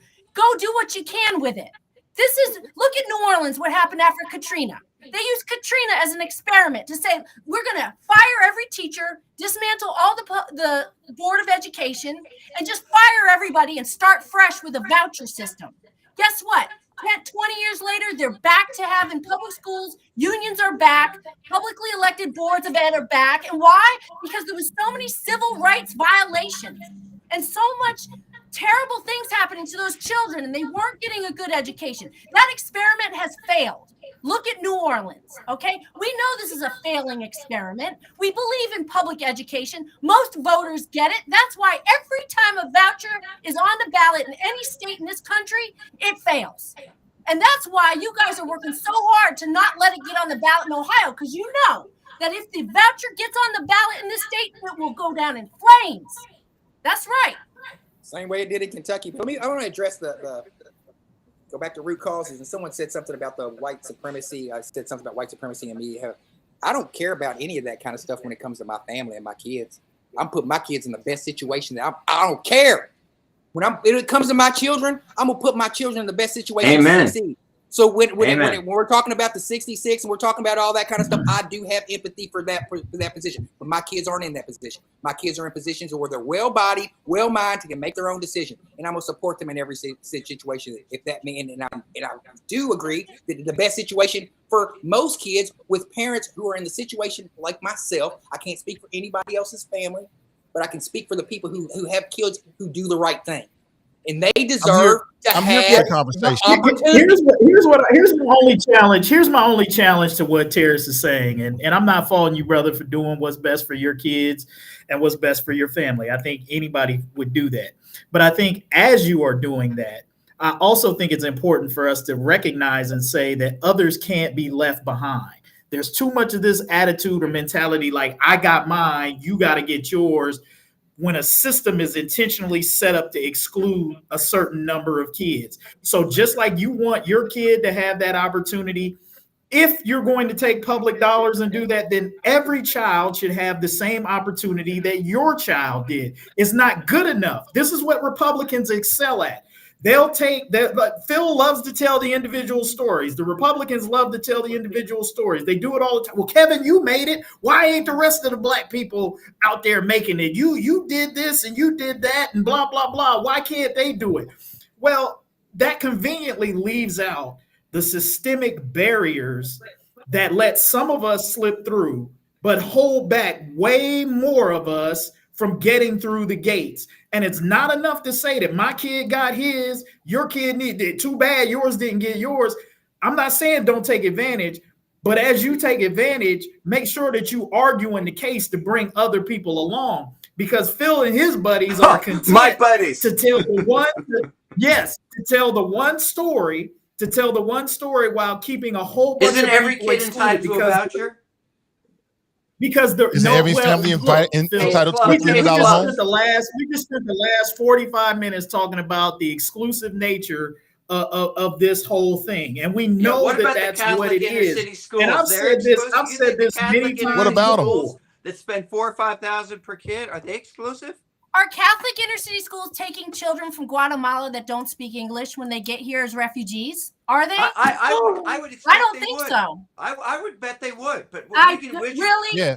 Yeah, I Phil, do. I don't can tell think you so. that, and here's what I can guarantee you. Here's what I can guarantee you, Phil, that any of these schools will reach a tipping point if they were truly open to accepting and bringing in any and all they're not. students. They would absolutely hit this tipping point where they would say, "Oh no, it's getting too much like this. So now we got to go create something new and different and more exclusive because now we've got more of these kids and people that we don't want to deal with." Look, let's make no mistake. Private school by its nature is exclusionary. That's why it's called private school. It was created to be exclusionary, elite, if It's you the will. name private in the Right? word. That's where the elite rich people sent their kids. That's why they have tuition. So let's not act like private schools are this bastion of openness and we want everybody to be involved and come sing kumbaya. Did those Westside Catholic high true. schools take Ohio Ed Choice voucher before it became universal? Huh? No. Well, I don't know. Remember, Ohio Ed Choice voucher used to be based on your income. So it should be universal. You're saying it should be Moeller universal. High School on the west side, or not Moeller, it's what's that? Elder. Elder said, "Thanks, but no thanks. We don't want your vouchers." Right? Because we don't want you. That's right. But guess what? Once Exactly. the voucher became universal and their own kids could now use them, oh yeah, they're using them now, aren't they? Yeah, That's I don't right. feel sorry for Phil not one bit that you've been ganged up today. This is exactly what you deserved. And if I tried to help. if you're really serious about the future of I don't want education in the your state of Ohio, I know you don't want to hear my I don't BS, want but your I'm gonna shovel sympathy. it to you I don't want anyway. your charity. Yeah, it's not charity. I'm trying to It's a voucher. I'm trying to speak to the Phil that really cares about kids and is not just married to this idea, because it seems like you're married to this idea, but the real issue is what's best for the future of education in Ohio. And I think it's very general. I It love isn't- this it isn't about conversation. what's best There for might be some Tarris' kid people, or just anybody real quick, else's there might kid. be some people It's who are the like, you know what, why are you general spending so much education. time on this? General. Those people are wrong. There's no conversation we can have that's more important than the education of Ohio's children. So I think it's been a really good conversation, Michelle. I'm glad you're here. So I kind of set you up a little bit, Phil, because I kind of knew that Michelle has some information. So I wanted you to learn, but you're so hard-headed. I can already tell. Look at you. You're all hard. You're not. None of this is gonna stick. You're gonna leave, get off the air. You're not gonna think about nothing that was said today. Oh, so you're That's saying okay. you're saying that when I hear other people's ideas in general on this show, that I only stick to mine. I don't. Where you Time on the will other tell. hand, hold it. Or you on the other hand are very open-minded to other people's point of view. That's exactly what I'm saying. Exactly. I'm very open. I can learn. Yes. Obviously, it's a character flaw on my part. Obviously, It is. Here's what I'd love for Phil to advocate. Since Phil's heart is so open and I he didn't cares say about I didn't say the it's that kids, open. he cares about the kids who want to get out of struggling school systems and elevate themselves. So Phil, if you genuinely feel that, then I'd love for you and your advocacy for private education, especially getting public dollars for vouchers, that you would implore these schools to open their doors to all students. And that if you truly have the benevolent heart that you've expressed here on this program today, that you would encourage these private institutions to drop the exclusivity and accept kids just to come as they are. I'd like to challenge that a little bit, though. Every kid should have a bite at that better school education apple, if you truly believe what you say about choice. But I don't They think should. you I think do. that Kevin's right. They should have an opportunity to test into that school, and if they do not meet criteria that basic, because it should not be if kids who excel and do the things the right way and reach let's say, I'm going to paraphrasing, we shouldn't take kids that have 25 ACT level scores and work ethics and put them with 13 level school work ethics and say, you guys go mingle. we're going to That's a larger conversation, though, Terry. That's a larger conversation, but that's what I'm saying when we're talking about private schools or parochial schools or choice. Those are the things that we should we start tracking at the third grade. We start tracking at the third grade when we start how they're building these prisons for the prison and public school pipeline system. We start at the third grade when they can recognize how many jails to build. We should start attacking it there. Yeah, but you know what? Education there. If we didn't see the destruction of union membership in this country, then moms and dads would have the wherewithal to move into these neighborhoods. And they could be in better school districts. It's all connected. We can't talk about where the kids is without talking about where mom and dad are, right? Because they're all connected. Yes, there we go. Root cause. It's all connected. So third grade, get the parents together and get a trajectory path, and we can start recognizing from these test scores, and we can if we can trajectory path how many prisons we need to build. We can trajectory path what kind of education and what kind of field that we can send these kids into for as far as trades, manufacturing, nursing, healthcare. We can develop these kids at a very young age instead of just leaving them out there to go into poverty. I would just say traditional public schools have higher test scores than their peer private and parochials in the last study. So those parents, I should say, who choose, they're stupid. They make a bad choice. In your opinion, you are saying that private schools are superior to public schools. I didn't say they're superior. I said let I'm the not saying that parents either. decide. Well, if they're not superior, then why send your kid there then? Yeah, I would prefer that my child have went and got a public school education. That would be my preference. I prefer that my child would go to public school. It was my child's choice, and I'm not going to take that away from my child who worked his butt off from kindergarten all the way to high school because he chose which school he wanted to go to. So your situation is completely different. It wasn't you looking at the public school saying this public school isn't good enough. I wanted my kid to go to public school. Okay, so your situation is completely different then, Tarris. And there's a lot of people out there who are like my child that we do not need to exclude, is what I'm saying. And there's a lot of parents who are stuck in a position of keeping it real and sending their kid off to get a better education. And we need to cut that stigma. Keeping it real. Keeping it real by sending your kid. There's if mom and dad had more money, if moms and dads had more money, and I connected to union membership, if they made more money, they probably move out to the suburbs and move into neighborhoods that had so-called better schools. But because mom and dad are locked in these neighborhoods because of socioeconomics, they got to deal with it where they are. Well, here's what we deserve. We deserve legislatures who are committed to making our public schools as big and as strong as possible. That's what we deserve, rather than putting a plastic bag over the school, trying to suffocate to death, and then using it as an example as to why you need a voucher. It's wrong and it's disingenuous. And that is the plot. And I see right through it.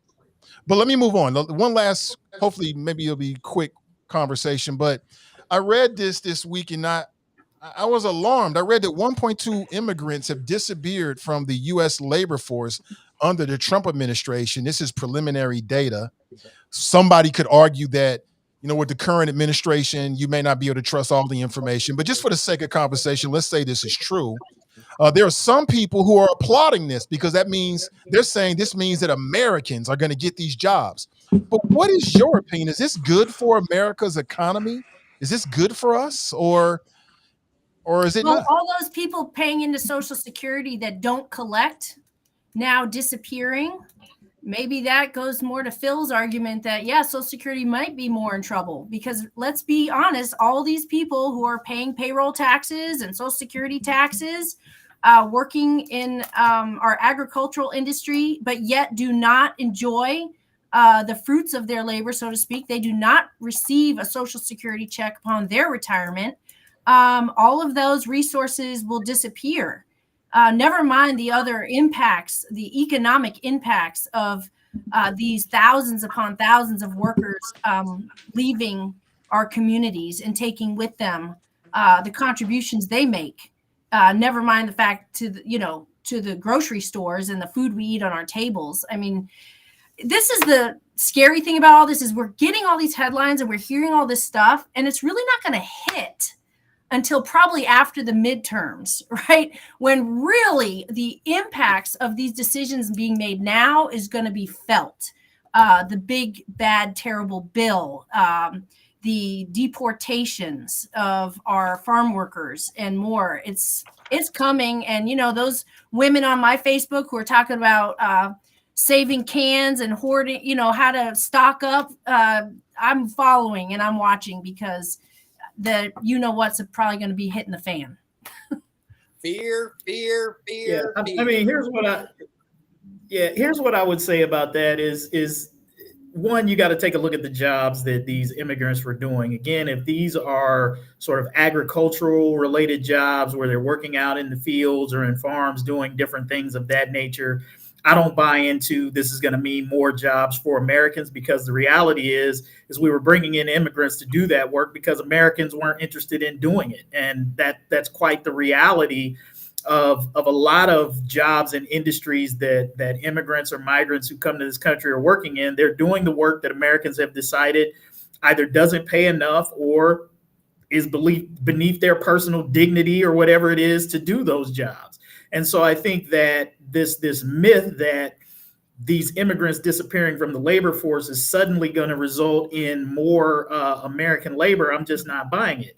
Now, if you want to make the case that perhaps because you're able to get cheap immigrant, that you're able to hire and bring in immigrants at cheaper wages and things of that nature, that somewhat depresses American access to some of these jobs, I might be willing to buy that if I actually thought any of these industries would raise the wages to a level that Americans would be willing to come in and accept those jobs. And they're not. They're just quite honestly not going to increase wages. I mean, Phil he won't admit this, but he's an anti-union guy.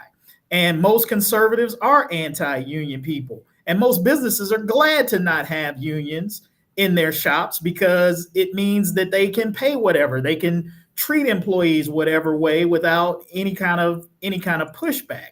So the great thing about a lot of these immigrant labor forces is that, and I could be wrong, Michelle can correct me if I'm wrong, she might have a little bit more knowledge of this, but these folks probably aren't involved in any kind of labor union or organized representation, and they're quite frankly being able to be taken advantage of, maybe more than the average American worker. So I don't see anything to applaud by this, because I don't think it's necessarily going to correlate to any increase in employment for American people, any great jump in wages for American people. I think this is just all smoke screens and just something to try to soften the blow or the hard impact that this is eventually going to have. I thought I was going to be able to get a thought out without Phil interrupting me, but he not being here. But he came back in, so dang it, that's off the table. That's why I jumped in front of you, Tarris. I knew I had to get mine in. Okay, with 1.1 million immigrants have left the labor force, do you think that's when they're at? Oh, now hold it. See?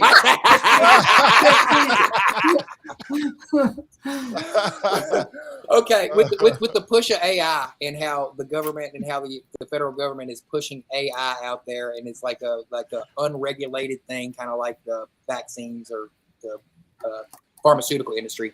AI is going to be in the big beautiful bill. It has been unregulated. They're like they can do whatever they want.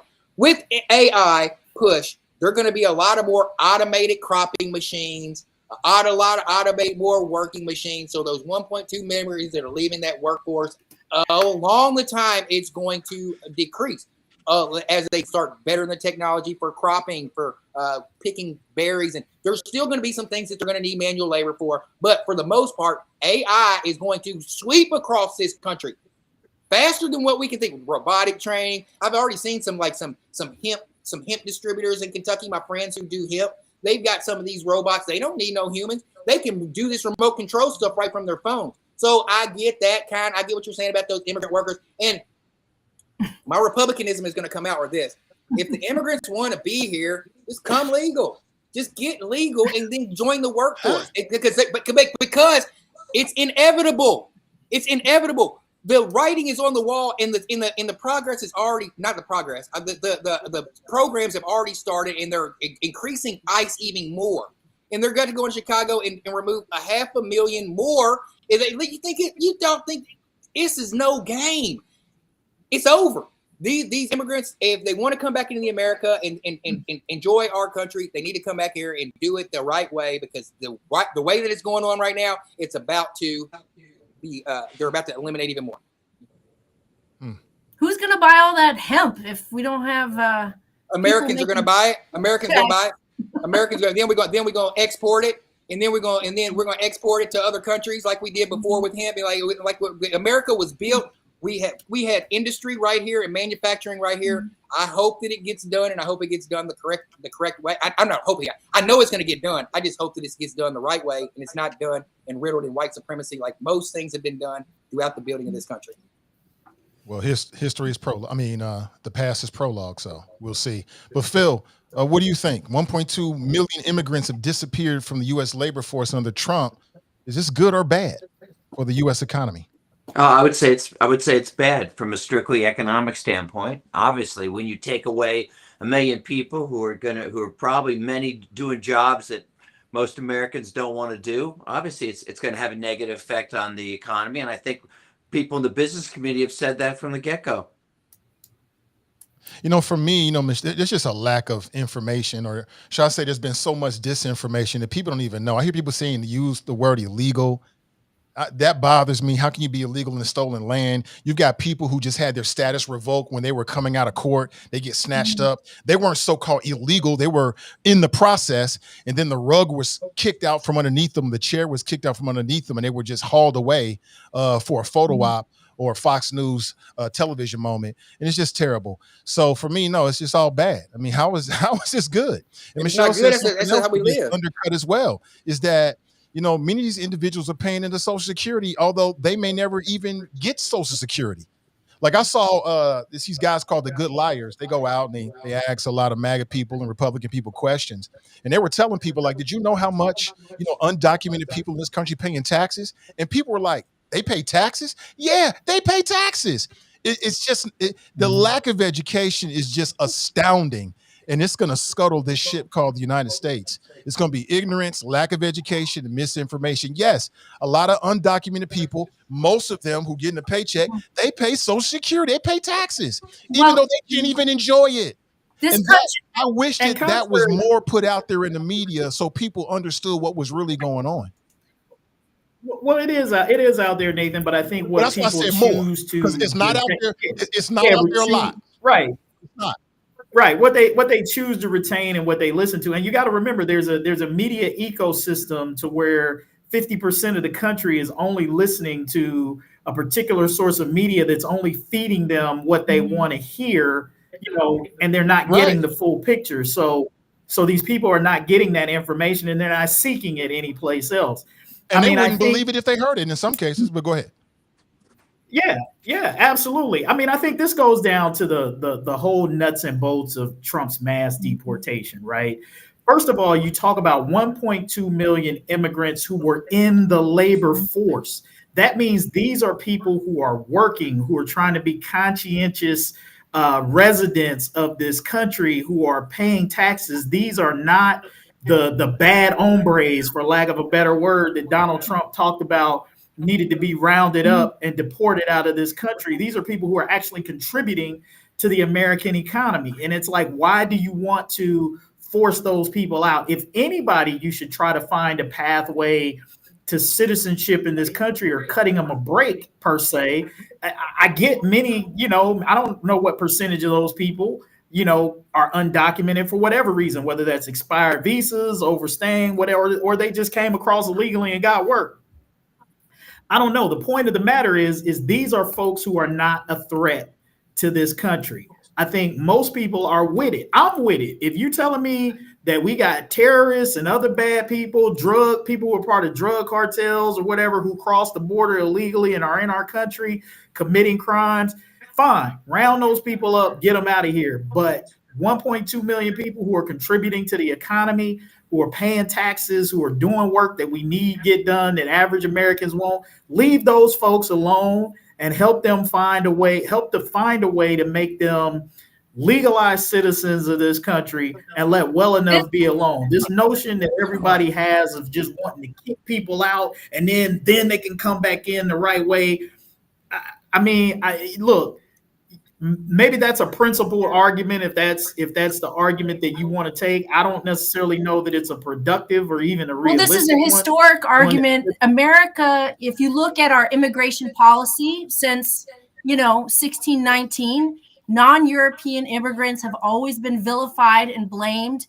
We have had fluxes in how many people we're letting in, and then you kick them all out, and then you realize, oh crap, nobody's going to do the work that they do for such low pay. Let's bring them back in under these different kinds of visas. That's the origin of the HN1 and all these different kind of visas, is that politicians use fear to make us scared of brown people coming up here to do the work that white people aren't willing to do, right? And then you say, oh crap, we've kicked them all out, we need them back to do the work, and then all these different programs have been created. So this is nothing new. This is the playbook. This is part of the playbook that Trump is using to vilify and make people afraid of, we've had Japanese internment camps. I mean, I remember teaching a social welfare policy course, and almost all my students had no idea that we used to have Japanese internment camps, at one point in this country. So people don't know their history. And if they do know the history, they know that this is something that comes up frequently in America. We do this a lot to immigrants. We blame them. We scapegoat them. We make them the evil other. And then we realize, oh, crap, we need them. And we exploit them again. The difference between the 1920s and the now what's going on is because the immigrants that were coming over, the Europeans, they were white. And they got to assimilate into white supremacy. So there's a completely difference whenever you start talking about deporting and getting rid of brown people, because the next thing is black people. And also, this is a root cause. Democrats open the floodgates to allow all these immigrants coming over here. So cause and effect. The effect is what you get is Trump to doing what Trump is doing. And I'm not saying what Trump is doing is right, but I'm saying there's a cause and effect. And this is all enriddled in whites, because when the Irish were vilified and were turned into slaves, and the Europeans that came over in the 1920s and the 50s, we're talking about redlining, where they were giving these vouchers and these special interest programs for people to buy houses. They gave it to those immigrants. They didn't give it to black people. So it was all in. So it's a different kind of immigration now than it was in the 1920s, because it's brown people and black people that have immigrated over here and refugeed over here. So they're going to approach it in a completely different way. Same kind of tactics, get rid of them. But I don't think that when they bring them back in, they're going to be able to assimilate them into white supremacy and make the class of people who built this country better. That's just not consistent, in my opinion. Like the part about the whole politics, it's just not consistent. Like, people forget. But the first thing that Biden Harris brought up was immigration policy. They tried. But the Republicans were smart. They said, listen, we're not going to play ball with you on immigration policy, because we're going to use this to run against you. Yeah. So let's be real here. We're going to have a conversation. There was never a crisis at the border. The crisis was in D.C. with politicians who couldn't come together to come up with some kind of bipartisan proposal. And you know what? I've done some growth on this. I remember going online. It was after one of our conversations, went online, and I started looking at Republican YouTube channels. And there was a guy named Senator Langford, who was known as one of the more conservative senators. And he did like an hour-long speech on the floor of the Senate. And he talked about the various loopholes. And I thought, this man makes a lot of sense. A lot of what he said I had no idea the scope of the gaps in our immigration policy. And I said, you know what? He is right. So I wanted to see Democrats and Republicans come together with immigration policy, which we still don't have, still looking for, that will put an end to this moving forward. Because if not, we're just going to have ICE perpetually for the rest of our lives, going to schools and locking up people. We need bipartisan, proactive immigration policy coming from Democrats and Republicans to address this moving forward. But you have some people who don't want that because they rather fearmonger. And like you said, Tarris, and like Michelle said, I think we all know, and use that to run to try to get back in office. And it's just plain wrong, in my opinion. Senator, it's on YouTube. Just look at Senator Langford, about 45 minutes. He made excellent points. I'm like, oh, I had no idea. I mean, I learned a lot. But you know what, Nathan? There's a lot more of that, I think, in Congress that sometimes gets advertised. I mean, I think, some of the, I guess, what do we call them, more older school established Republicans, who've been around for a while know exactly like what you're saying. And what we talked about earlier in the program, nuance does not, like, this is a nuanced conversation. This is a nuanced solution. What Trump is providing is that extreme that we talked about. Just get rid of all of them, round them all up, deport them. Like, that's what catches people's attention.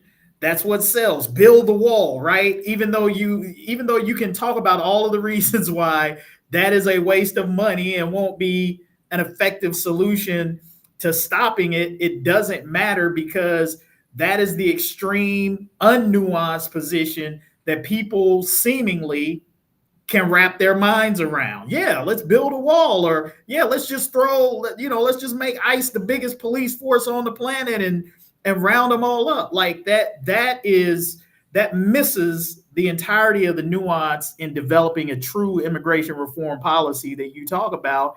And that's not what the Republicans, at least not under Trump, are interested in running on. They're not interested in running on a nuanced bipartisan plan. I think you probably have some people, if they didn't have the loaded gun of MAGA to their heads, who would probably be a part of that bipartisan solution on the Republican side. But you're not going to get that. Well, that's what we should be pushing for. I think Democrats and Republicans can agree. We need bipartisan immigration reform. We can agree on that, right? And we can let the politicians haggle it out. I mean, they had a plan that was leaning toward the Republican side, meaning there was probably heavy-handed in enforcement. But again, Trump came in and said, kill it, because I want to run on it against Biden, he thought, and then Harris, and it worked. It worked like a charm. So listen, with that, we're over. I'll try to go about 2 hours at the max, but I want to say thank you to Michelle for coming on. Appreciate you. Yeah. And Thanks thank for you, having me. Phil. This was real fun. Absolutely. We need more conversations like this. Yeah. And the Phil, sexy Phil, he took a beating today, but he took it like a man. He stood in there. I appreciate him. And Tarris, Kevin, thank you so much. To the audience, thank you for being here.